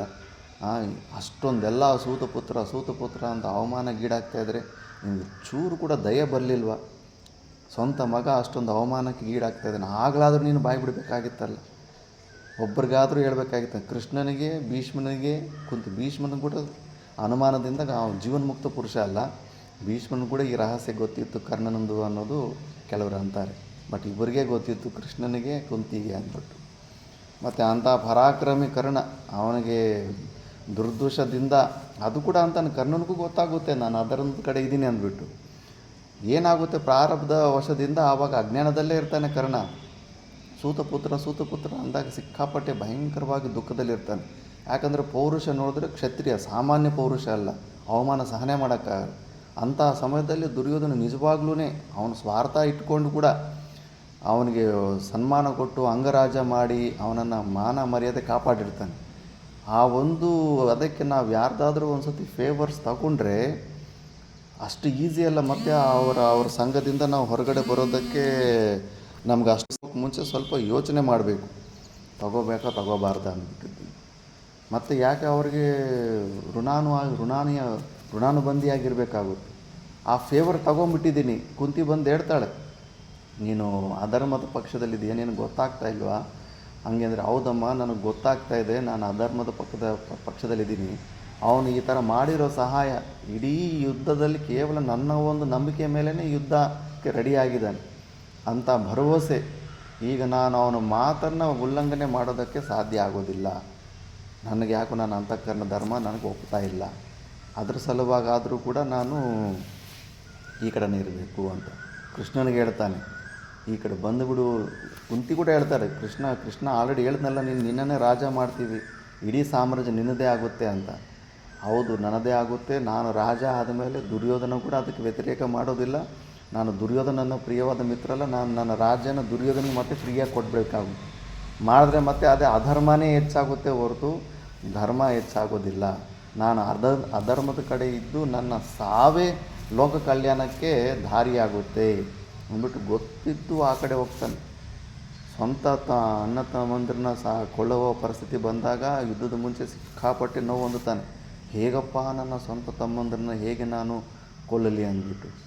ಆದರೂ ಕೂಡ ಕುಂತಿ ವರದಿಂದ 4 ಜನನ ಬಿಟ್ಬಿಟ್ಟಿರ್ತಾನೆ. ತುಂಬ ಪರಾಕ್ರಮ ಆಗಿರ್ತಾನೆ. ಮತ್ತು ಅಂಥ ಕರ್ಣನಿಂದ ಭಯ ಇದ್ದೇ ಇರುತ್ತೆ. ಯುಧಿಷ್ಠಿರನಿಗೆ ಆ ಭಯ ಇತ್ತಂದ ಮೇಲೆ ಲೇಷ ಮಾತ್ರದಲ್ಲಿ ಅರ್ಜುನನು ಕೂಡ ಸ್ವಲ್ಪ ಇದ್ದೇ ಇರುತ್ತೆ ಕರ್ಣ ಅಂದಮೇಲೆ. ಅದಕ್ಕೆ ನೀನು ದಯಾ ಗುಣದಿಂದ ಬಿಟ್ಟಿದ್ದೆ ಅಂತ ನೀನು ಅನ್ಕೊತಾ ಇರ್ತೀಯ ಹೊರತು ಪ್ರಪಂಚ ಯಾವತ್ತೂ ನಿನ್ನನ್ನು ಪಾಸಿಟಿವ್ ಆಗಿ ತಗೊಳ್ಳೋದಿಲ್ಲ. ನಾವು ಕೂಡ ಅಷ್ಟು ಇಲ್ಲಿ ನೋಡ್ತಾ ಇರ್ತೀವಿ, ನಿಂದೆ ಮಾಡಿದವರು ಹಿಂಸೆ ಮಾಡಿದವ್ರಿಗೆ ಇಲ್ಲಿಗೆ ಸರಿ ಅಂತ ನಾವು ತಲೆ ಬಗ್ಗಿಸಿ ಒಂದು ಸತಿ ಫೋನ್ ಮಾಡಿ ಮತ್ತೆ ಪ್ರೀತಿಯಿಂದ ಮಾತಾಡಿದ್ರೆ ವಿಪರೀತ ಅಂದ್ಕೊಂಡ್ಬಿಡ್ತಾರೆ. ನನ್ನ ಸಪೋರ್ಟ್ ಸಲುವಾಗಿ ಮತ್ತೆ ನಮ್ಮ ಹತ್ರ ತಲೆ ಬಗ್ಗಿಸ್ತಾ ಇದ್ದಾರೆ ಅನ್ನೋ ಒಂದು ಅಹಂಕಾರಕ್ಕೆಲ್ಲ ಬಂದುಬಿಡ್ತಾ ಇರುತ್ತೆ.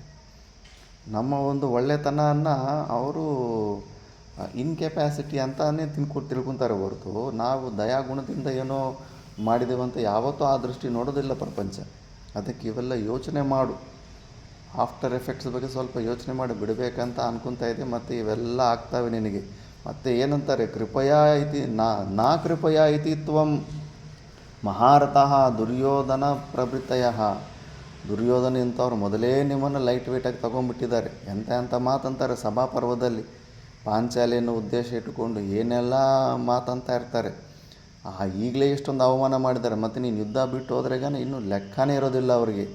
ಅದಕ್ಕೆ ಯೇಷಾಂಚತ್ವಂ ದುರ್ಯೋಧನಾದೀನ ಬಹುಮತಃ ಬಹುಭಿರ್ಗುಣೈರ್ಯುಕ್ತಃ ಇತ್ಯೇವಂ ಬಹುಮತ ಭೂತ್ವ ಪುನರ್ಯಾಸಸಿ ಲಾಘವಂ ಲಘುಭಾವಂ. ತುಂಬ ಲೈಟಾಗಿ ತೊಗೊಂಡ್ಬಿಡ್ತಾರೆ ನಿನ್ನನ್ನು, ಲೆಕ್ಕ ಇಲ್ದಿರ ಇವೆಲ್ಲ ಯೋಚನೆ ಮಾಡು ಅಂದ್ಬಿಟ್ಟು. ಮತ್ತು ಅವಾಚ್ಯವಾದ ಅವ್ಯಕ್ತವಾದಾಂಶ ಅಂದರೆ ಎಂಥ ವಾಕ್ಯಗಳಂದರೆ ಬಹೂನ್ ಅನೇಕ ಪ್ರಕಾರಾನ್ ವದಿಷ್ಯಂತಿ ತವ ಅಹಿತಾಹ. ನಿನಗೆ ಅಹಿತವಾದಂಥ ಶಬ್ದಗಳು, ಈ ಶಬ್ದಗಳನ್ನು ನೀನು ಕೇಳಿ ತಡ್ಕೊಳ್ಳೋ ಸಾಮರ್ಥ್ಯ ಇದ್ರಿಗನ ಆ ಮಾತು ಮೇರೆ ಇಲ್ಲ. ಆ ಶಬ್ದಗಳು ಮನಸ ವಾಚಿಕ ಹಿಂಸೆಯನ್ನು ನಿನಗೆ ತಡೆಯೋಕ್ಕಾಗಲ್ಲ ಅಂದ್ರೆಗನ ತುಂಬ ಅದು ಎಂಥ ಮಾತಂತಾರಂದರೆ ಶತ್ರವಃ ನಿಂದಂತಹ ಕುತ್ಸಯಂತಹ ತವ ತ್ವದೀಯಂ ಸಾಮರ್ಥ್ಯಂ ನಿವಾತ ಕವಚಾದಿ ಯುದ್ಧ ನಿಮಿತ್ತಂ. ನಿವಾತ ಕವಚಾದಂದರೆ ಈಶ್ವರನ ಜೊತೆ ಎಲ್ಲ ಯುದ್ಧ ಮಾಡಿದ್ದು, ವಿರಾಟ ಪರ್ವದಲ್ಲಿರೋ ಸಾಮರ್ಥ್ಯ, ಇಂದ್ರನ ಗೆದ್ದಿದ್ದು, ಇವೆಲ್ಲ ಏನೆಲ್ಲ ಇತ್ತು ಅವೆಲ್ಲ ಕೂಡ ಮಣ್ಣಲ್ಲಿ ಬಿಸಾಕ್ಬಿಡ್ತಾರೆ. 100 ಒಳ್ಳೆ ಕೆಲಸ ಮಾಡು, ಒಂದು ಸಣ್ಣ ಮಿಸ್ಟೇಕ್ ಮಾಡು, ಆ ಸಣ್ಣ ಮಿಸ್ಟೇಕನ್ನು ಎತ್ತೆತ್ತಿ ತೋರಿಸಿ ಹೈಲೈಟ್ ಮಾಡಿ ಯಾವತ್ತು ಅದನ್ನು ಮತ್ತೆ ಅದು 100 ಒಳ್ಳೆ ಕೆಲಸ ಕೆಳಗಡೆನೇ ಬಿದ್ದೋಗ್ಬಿಟ್ಟಿರುತ್ತೆ. ಇದು ಸಮಾಜದ ಬಗ್ಗೆ ನಾವು ತಿಳ್ಕೊಬೇಕಾಗಿದ್ದು. ನಾವೇನೇನೋ ಎಕ್ಸ್ಪೆಕ್ಟೇಷನ್ ಇಟ್ಕೊಂಡಿರ್ತೀವಿ, ನಮಗೂ ಗೊತ್ತಿರಲಿಲ್ಲ ಆಶ್ರಮ ಜೀವನಗಳು ಹಿಂಗಿರ್ತಾವಂತ. ಎಲ್ಲ ದೇವತಾ ಸತ್ವಗುಣ ಪ್ರಧಾನರು ದೇವತಾ ಥರ ಇರ್ತಾರೆ ಆಶ್ರಮದಲ್ಲಿ ಅಂದ್ಕೊಂಡ್ರೆ ತುಂಬ ವರಸ್ಟ್ ಆಗಿರ್ತಾವೆ. ಇನ್ನೂ ಪರೀಕ್ಷೆಗಳು ಇನ್ನೂ ದೊಡ್ಡದಾಗಿರ್ತವೆ. ಎಲ್ಲ ಎಕ್ಸ್ಪೆಕ್ಟೇಷನ್ಗಳೆಲ್ಲ ಠಪ್ ಅಂತೆಲ್ಲ ಭಂಗ ಆಗಿ ಹೊಡೆದೋಗ್ಬಿಡ್ತದೆ.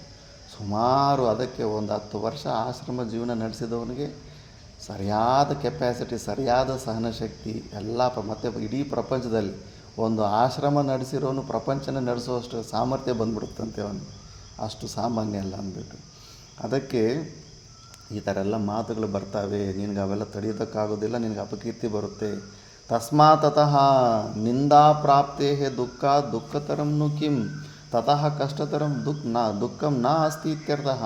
ನಿಮ್ಮಂಥ ರಜೋಗುಣ ಸ್ವಭಾವ ಇರೋಂಥವನಿಗೆ ಅದಕ್ಕಿಂತ ದೊಡ್ಡ ದುಃಖ ಇರೋದಿಲ್ಲ. ಒಂದು ಜೋಕು ಕೂಡ ಬರುತ್ತೆ, ಈಗೋ ಪ್ರಾಬ್ಲಮ್ ಹೆಂಗಿರುತ್ತೆ ಅಂದ್ಬಿಟ್ಟು. ಒಂದು ಸತಿ ಎಲ್ಲ ಕೋತಿಗಳೆಲ್ಲ ಒಂದು ಜಾಗದಲ್ಲಿ ಇಕ್ಕಟ್ಟೆ ಆಗ್ತಾವಂತೆ. ಇಲ್ಲ ಇವತ್ತು ಏನಾದರೂ ಮಾಡಿ ಸಿಂಹಕ್ಕೆ ಒಂದು ಕೆಣ್ಣೆಗೆ ಒಂದು ಬಾರಿಸ್ಬಿಟ್ಟು ಬರಬೇಕು ಅಂದ್ಬಿಟ್ಟು ಒಂದು ದೊಡ್ಡ ಸಭೆ ಇಟ್ಟಿರ್ತವಂತೆ ಕೋತಿಗಳು. ಅದರಲ್ಲಿ ಎಲ್ಲ ದೊಡ್ಡ ಕೋತಿಗಳು ಹೆದರ್ತಾ ಇರ್ತವೆ. ಸಿಂಹದ ಮುಂದೆ ಹೋಗಿ ಅದಕ್ಕೆ ಕೆಣ್ಣೆಗೆ ಹೊಡೆದು ಬರೋ ಅಷ್ಟು ಕೋತಿಗೆ ಸಾಮರ್ಥ್ಯ ಎಲ್ಲಿರುತ್ತೆ. ಇನ್ನು ಕೋತಿ ಎಷ್ಟು ಹೆದರುತ್ತಂದರೆ ಸಿಂಹದ ಗರ್ಜನೆ ಮಾಡಿದ್ರೆ ಮೇಲುಗಡೆಯಿಂದ ಹಣ್ಣು ಬಿದ್ದಂಗೆ ಮರದ ಮೇಲಿಂದ ಕೆಳಗಡೆ ಬಿದ್ದು ಗ್ರಿಪ್ ತಪ್ಪಬಿಟ್ಟು ಕೆಳಗಡೆ ಬಿದ್ದೋಗ್ಬಿಡುತ್ತೆ ಕೋತಿ. ಅಷ್ಟು ಹೆದರಿಕೆ. ಅದಕ್ಕೆ ಹುಲಿ ಮತ್ತು ಸಿಂಹ ಗರ್ಜನೆ ಮಾಡೋ ಅಂಥ ಪ್ರಾಣಿಗಳಿರೋ ಜಾಗದಲ್ಲಿ ಕೋತಿಗಳು ಇರೋದಕ್ಕೆ ಇಷ್ಟಪಡೋದಿಲ್ಲ. ಯಾಕಂದರೆ ಆ ಸೌಂಡಿಗೆ ಅವುಗಳ ಕೈಯಲ್ಲಿ ಗ್ರಿಪ್ಪು ಇದಾಗ್ಬಿಡುತ್ತೆ. ಒಳ್ಳೆ ಹಣ್ಣು ಬಿದ್ದಂಗೆ ಕೆಳಗಡೆ ಟಪ್ ಅಂತ ಹಂಗೆ ಬಿದ್ದೋಗ್ಬಿಡ್ತಾರೆ. ಸಿಂಹದ ಗರ್ಜನೆ ಎಷ್ಟು ಕಿಲೋಮೀಟ್ರ್ ಕೇಳಿಸ್ಬೋದು? ಎಷ್ಟು ಕಿಲೋಮೀಟ್ರ್ ಗೆಸ್ ಮಾಡ್ತೀರ ನೀವು? ಸಿಂಹದ ಗರ್ಜನೆ ಎಷ್ಟು ದೂರ ಕೇಳಿಸುತ್ತೆ ಅಂದಾಜು? ಹಾಂ, 3-4 7 ಕಿಲೋಮೀಟ್ರ್ ಕೇಳಿಸುತ್ತೆ. ಸಿಂಹದ ಗರ್ಜನೆ ಗಟ್ಟಿಗೆ ಮಾಡಿದ್ರೆ ಅದರ ಸೌಂಡು 7 ಕಿಲೋಮೀಟ್ರ್ ದೂರ ಕೇಳಿಸುತ್ತೆ. 7 ಕಿಲೋಮೀಟ್ರ್ ಅಂದರೆ ಈಗ ನಮ್ಮ ಮೈಕ್ ಸೌಂಡ್ ಎಷ್ಟು ದೂರ ಕೇಳಿಸುತ್ತೆ? 1 ಕಿಲೋಮೀಟ್ರ್ 2 ಕಿಲೋಮೀಟ್ರ್ ಅಷ್ಟೇ, ಮ್ಯಾಕ್ಸಿಮಮ್ ಅಷ್ಟೇ. ಎಷ್ಟು ಸೌಂಡ್ ಇರ್ಬೋದು. ಅದಕ್ಕೆ ಹತ್ತಿರದಲ್ಲಿ ಕಿವಿಗೆ ಇಯರ್ ಡ್ರಮ್ಸ್ ಹಾಕ್ಕೊಳ್ಳಿಲ್ಲ, ಸಿಂಹ ಗರ್ಜನೆ ಡೈರೆಕ್ಟ್ ಕೇಳಿಬಿಟ್ರೆ ಇಯರ್ ಡ್ರಮ್ಸ್ ಹೊಡೆದೋಗ್ಬಿಡ್ತಾರೆ, ತಲೆ ಕೆಟ್ಟೋಗ್ಬಿಡುತ್ತೆ ಆ ಗರ್ಜನೆಗೆ. ಆ ಥರ ಸಿಂಹ ಅಂಥ ಸಿಂಹಾಗಿ ಕೆನ್ನೆಗೆ ಹೊಡೆದು ಬರಬೇಕಂತ ಕೋತಿಗಳು ಪ್ಲ್ಯಾನ್ ಹಾಕ್ಕೊತ ಇದ್ದಾವಂತೆ. ಸರಿ ಅಂತ ಎಲ್ಲ ಹೆದರಿಕೆ ಆಗಿಬಿಟ್ಟು ಸುಮ್ಮನೆ ವಿಚಾರ ಜಾಸ್ತಿ ಆಗ್ತಾಯಿದೆ ಅಂದ್ಬಿಟ್ಟು ಒಂದು ಸಣ್ಣ ಕೋತಿ ಅದು ನಾನು ಹೊಡೆದ್ಬಿಟ್ಟು ಬರ್ತೀನಿ ಅಂತ ಅಂದಂತೆ. ಅದಕ್ಕೆ ಅದಕ್ಕೆ ಯುಕ್ತಿ ಇರುತ್ತೆ. ಅಂದರೆ ಇದು ಜೋಕ್ ಥರನೇ ಹೇಳೋದು, ಸಿಂಹದ ಈಗೋ ಹೆಂಗಿರುತ್ತೆ ಅಂತ, ಮನುಷ್ಯರದ್ದು ಹಂಗೆ ಇರುತ್ತೆ ಅಂತ. ಹೋಗ್ಬಿಟ್ಟಿದ್ದು ಸಿಂಹ ಕೂಲಾಗಿ ಮಲ್ಕೊಂಡಿರುತ್ತೆ. ಕೋತಿ ಬಂದರೆ ಅದೇನು ಡಿಸ್ಟರ್ಬೆನ್ಸೇ ಅಲ್ಲ. ಯಾವ ಪ್ರಾಣಿನೂ ಬರ್ತಾಯಿದೆ ಅಂತ ಹೆದರಿಕೆ ಇರೋದಿಲ್ಲ, ಆರಾಮಾಗಿ ಮಲ್ಕೊಂಡಿರುತ್ತೆ ಸಿಂಹ. ಹೋಗ್ಬಿಟ್ಟು ಕೆನ್ನೆಗೆ ಒಂದು ಹೊಡೆದ್ಬಿಡುತ್ತಂತೆ. ಹೊಡೆದ್ಬಿಟ್ರೆ ಸಿಂಹಕ್ಕೆ ಅಯ್ಯೋ ಇಷ್ಟೊಂದು ದುಸ್ಸಾಹಸ ಯಾವ ಕೋತಿ ಮಾಡಿಬಿಡ್ತು ಅಂದ್ಬಿಟ್ಟು ಈಗೋ ಹರ್ಟ್ ಆಗೋಯ್ತಂತೆ ಸಿಂಹಗೆ. ಹೋಗಿ ಓಡಿಸ್ಕೊಂಡು ಹೋಗ್ತಾ ಇತ್ತಂತೆ. ಕೋತಿಗೆ ಗೊತ್ತಿತ್ತಂತೆ ಇದಕ್ಕೆ ಸಿಂಹದ ಈಗೋ ಪ್ರಾಬ್ಲಮ್ಮೆ. ಅಂದರೆ ನಾನು ಕೆನ್ನೆ ಹೊಡೆದಿರೋ ವಿಷಯ ಮತ್ತು ಇಡೀ ಕಾಡು ಗೊತ್ತಾಗ್ಬಿಟ್ರೆಗನ ಆ ಸಿಂಹ ಮತ್ತು ಅವಮಾನ ಆಗೋಗುತ್ತೆ ಅಂದ್ಬಿಟ್ಟು ಅಷ್ಟಕ್ಕೆ ಮುಂಚೆನೇ ಸಾಯಿಸ್ಬೇಕಂತ ಕೋತಿ ಹಿಂದ್ಗಡೆ ಓಡ್ತಾ ಇರುತ್ತಂತೆ. ಆ ಕೋತಿ ದಾರಿಯಲ್ಲಿ ಕೂತ್ಕೊಂಡು ಒಂದು ನ್ಯೂಸ್ ಪೇಪರ್ ತಗೊಂಡು ಓದ್ತಾ ಇರುತ್ತಂತೆ, ಹೆಡ್ಲೈನ್ಸ್ ಅಂತ. ಇವತ್ತು ಈ ಕಾಡಿನ ಸಿಂಹಕ್ಕೆ ಇಂಥ ಕೋತಿ ಕೆನ್ನೆಗೆ ಹೊಡೆದುಬಿಟ್ಟಿದೆ ಅಂತ ಜೋರಾಗಿ ಹೆಡ್ಲೈನ್ಸ್ ಓದ್ತಾ ಇತ್ತಂತೆ. ಆವಾಗ ಆ ಸಿಂಹ ಅಂದ್ಕೊಂಡಿರುತ್ತೆ, ಓಹೋ ಇಷ್ಟು ಬೇಗನೆ ನ್ಯೂಸ್ ಪೇಪರ್ಗೆ ಬಂದುಬಿಡ್ತಾ, ಸರೇ ಬಿಡು ಇನ್ನೇನಾಗಿದೆ, ಇದು ಬರಬಾರ್ದಂತೆ ನಾನು ಪ್ರಯತ್ನ ಮಾಡ್ತಿದ್ದೀವಿ, ಆಲ್ರೆಡಿ ಹೊರಗಡೆ ಬಂದುಬಿಟ್ಟಿದ್ದಿಲ್ಲ ಅಂದ್ಬಿಟ್ಟು ವಾಪಸ್ ಹೊರಟೋಯ್ತಂತೆ. ಅಂದರೆ ಆ ಮಾನ ಕಾಪಾಡಿಕೊಳ್ಳೋದಕ್ಕೆ ಪ್ರತಿಯೊಬ್ಬ ರಜೋಗುಣ ಪ್ರಧಾನ ಅಂತ ವ್ಯಕ್ತಿಗೆ ಅಷ್ಟೊಂದು ಸಮಸ್ಯೆ ಇರುತ್ತೆ. ರಜೋಗುಣ ಪ್ರಧಾನ ಇರೋವಂಥವ್ರಿಗೆ ಎಷ್ಟೋ ವಿಷಯಗಳಲ್ಲಿ ಪ್ರಪಂಚದಲ್ಲಿ ನೋಡ್ತೀವಲ್ಲ, ಎಲ್ಲ ಈಗೋ ಪ್ರಾಬ್ಲಮಿಂದನೇ ಅನ್ನೆಸೆಸರಿ ರಿಸ್ಕ್ಸ್ ಎಲ್ಲ ತೊಗೊತಾ ಇರ್ತಾರೆ. ಮತ್ತು ಅರ್ಜುನನ ಸ್ವಭಾವ ಹಂಗಿದೆ, ಆ ಈಗೋ ಪ್ರಾಬ್ಲಮ್ ಇದೆ. ಮತ್ತು ನಾಳೆ ಈ ಎಲ್ಲ ಅವಮಾನಗಳೆಲ್ಲ ಅವನು ಸಹನೆ ಮಾಡೋದಕ್ಕಾಗೋದಿಲ್ಲ. ಅದಕ್ಕೆ ಚೆನ್ನಾಗಿ ಯೋಚನೆ ಮಾಡೋಂಥ ಒಳ್ಳೆಯ ಆಪ್ಷನ್ ಕೊಡ್ತಾ ಇದ್ದಾನೆ. ಅದಕ್ಕೆ ಹತೋವಾ ಪ್ರಾಪ್ಸಿಸ್ ಅಂದರೆ ಅತಃ ಸನ್ ಸ್ವರ್ಗಂ ಪ್ರಾಪ್ಸಿಸಿ, ಸತ್ರು ಕೂಡ ನೀನು ಕರ್ಣಾದಿ ಇವ್ರ ಕೈಲಿ ಸತ್ರು ಕೂಡ ನಿನಗೆ ಸ್ವರ್ಗ ಸಿಗುತ್ತೆ, ನೀನು ಧರ್ಮದ ಪಕ್ಷದಲ್ಲಿದೆಯಾ, ಗೆದ್ರೆಗನ ನಿನಗೆ ರಾಜ್ಯ ಸಿಗುತ್ತೆ. ಉಭಯತಾ ಅಪಿ ತವ ಲಾಭ ಏವ ಇತಿ ಅಭಿಪ್ರಾಯ. ಎಂಥ ಒಳ್ಳೆಯ ಅವಕಾಶ ಇದು. ಯುದ್ಧ ಸಮಯದಲ್ಲಿ ಸ್ವರ್ಗದ ಸಲುವಾಗಿ ಎಷ್ಟೊಂದು ಪುಣ್ಯಕರ್ಮಗಳು ಮಾಡಬೇಕು, ಎಷ್ಟೊಂದು ಯಜ್ಞಾದಿಗಳು ಮಾಡಬೇಕು, ಎಷ್ಟೊಂದು ಪಾರಾಯಣಗಳು ಮಾಡಬೇಕು ಅಂತ ನಿನಗೆ ಸ್ವಾಭಾವಿಕವಾಗಿ ಜಸ್ಟ್ ಪಾರ್ಟಿಸಿಪೇಷನ್ ಮಾಡಿದ್ರೇ ನಿನಗೆ ಎಲ್ಲ ಪ್ರಕಾರದ ಲಾಭ ಇದೆ. ಸತ್ರೂ ಸ್ವರ್ಗನೇ, ಗೆದ್ರೂ ಈ ರಾಜ್ಯ ನೀನು ಅನುಭವ ಮಾಡ್ತೀಯ. ಇಂಥ ಉಭಯತಾ ಅಪಿ ಲಾಭ ಏವ ಇತ್ಯಭಿಪ್ರಾಯ. ಯತ ಏವಂ ತಸ್ಮಾದ್ ಉತ್ತಿಷ್ಠ ಕೌಂತೆಯ ಯುದ್ಧಾಯ ಕೃತ ನಿಶ್ಚಯ ಜಯಿಷ್ಯಾಮಿ ಶತ್ರುನ್ ಮರಿಷ್ಯಾಮಿ ವಾ ಇತಿ ನಿಶ್ಚಯ ಕೃತ್ವ ಅಂತ. ಕರೋ ಯಾ ಮರೋ ಅಂತ ಮಹಾತ್ಮ ಗಾಂಧಿ ಕೂಡ ಲಾಸ್ಟಿಗೆ ಈ ಡೈಲಾಗ್ ಯೂಸ್ ಮಾಡ್ತಾನೆ ಲಾಸ್ಟಲ್ಲಿ, ಕರೋ ಯಾ ಮರೋ ಅಂತ. ಈಸಬೇಕು, ಇದು ಜಯಿಸಬೇಕು ಅಂತ. ಇಲ್ಲಾಂದರೆ ಸಾವಾದರೂ ಬರಲಿ. ಮುಮುಕ್ಷು ಕೂಡ ಅಷ್ಟೇ, ಸಾಧಯಾಮಿ ಶರೀರಂ ಪಾತಯಾಮಿ ವಾ ಅಂತ ಈ ಉದ್ದೇಶ ಇರಬೇಕು. ತುಂಬ ಭವಿಷ್ಯದ ಬಗ್ಗೆ ಪ್ಲ್ಯಾನ್ಗಳು ಹಾಕ್ಕೊಂಡು ಚಿಂತೆ ಮಾಡಿಕೊಂಡ್ರೆ ಈ ಶರೀರ ರಕ್ಷಣೆ ಹಂಗಾಗುತ್ತೆ ಅಂತಿಲ್ಲ. ಮಾತಾ ಮಾಣಿಕೇಶ್ವರಮ್ಮ ಕೂಡ ಇದೇ ಮಾತಂತಾರೆ, ಶರೀರ ಉಂಟುಂದಿ ಪೋತೆ ಪೋಟುಂದಿ ಅಂತ. ಆ ಭಾವನೆಯಲ್ಲಿ ಶರೀರ ಇದ್ದರೆ ಇತ್ತು, ಹೋದರೆ ಹೋಯ್ತು ಅನ್ನೋ ಭಾವನೆಯಲ್ಲಿ ನಾವು ಮುಂದೆ ಹೋಗಬೇಕು ಅಂದ್ಬಿಟ್ಟು ಎಷ್ಟೋ ಪರೀಕ್ಷೆಗಳು ಬರ್ತಾಯಿರ್ತವೆ. ಪ್ರತಿಯೊಂದು ಇಲ್ಲ, ಏನೇ ಆಗಲಿ ಎಲ್ಲ ಯಾವುದಕ್ಕೂ ನಾನು ತಲೆ ಬಗ್ಗೋದಿಲ್ಲ. ನನ್ನ ಲಕ್ಷ್ಯ ಏನಂತ ನನಗೆ ಚೆನ್ನಾಗಿ ಗೊತ್ತು. ಇವೆಲ್ಲ ಬರ್ತಾ ಇರ್ತವೆ, ಬರೋದು ಯಾವುದು ಎಲ್ಲ ಕೃತಕ. ಯದ್ಯದ್ ಕೃತಕಂ ತತ್ತದ್ ಅನಿತ್ಯಂ. ಯಾವುದ್ಯಾವುದು ಬಂದಿದೆಯೋ ಅದೆಲ್ಲ ಹೋಗ್ತಾ ಇರುತ್ತೆ, ನನ್ನ ಲಕ್ಷ್ಯ ಮಾತ್ರ ನಾನು ಬಿಡೋದಿಲ್ಲ ಅಂದ್ಬಿಟ್ಟು. ಅದಕ್ಕೆ ಈ ಥರ ಭಾವನೆಯಿಂದ ನೀನು ಯುದ್ಧ ಮಾಡು ಅಂತ ಅರ್ಜುನ್ಗೆ ಹೇಳ್ತಾ ಇದ್ದಾರೆ. ಮಿಕ್ಕಿದ್ದು ನಾವು ನೆಕ್ಸ್ಟ್ ಕ್ಲಾಸಲ್ಲಿ पूर्णमद पूर्णमिदं पूर्णात् पूर्णमुदच्यते पूर्णस्य पूर्णमादाय पूर्णमेवावशिष्यते ॐ शान्तिः शान्तिः शान्तिः।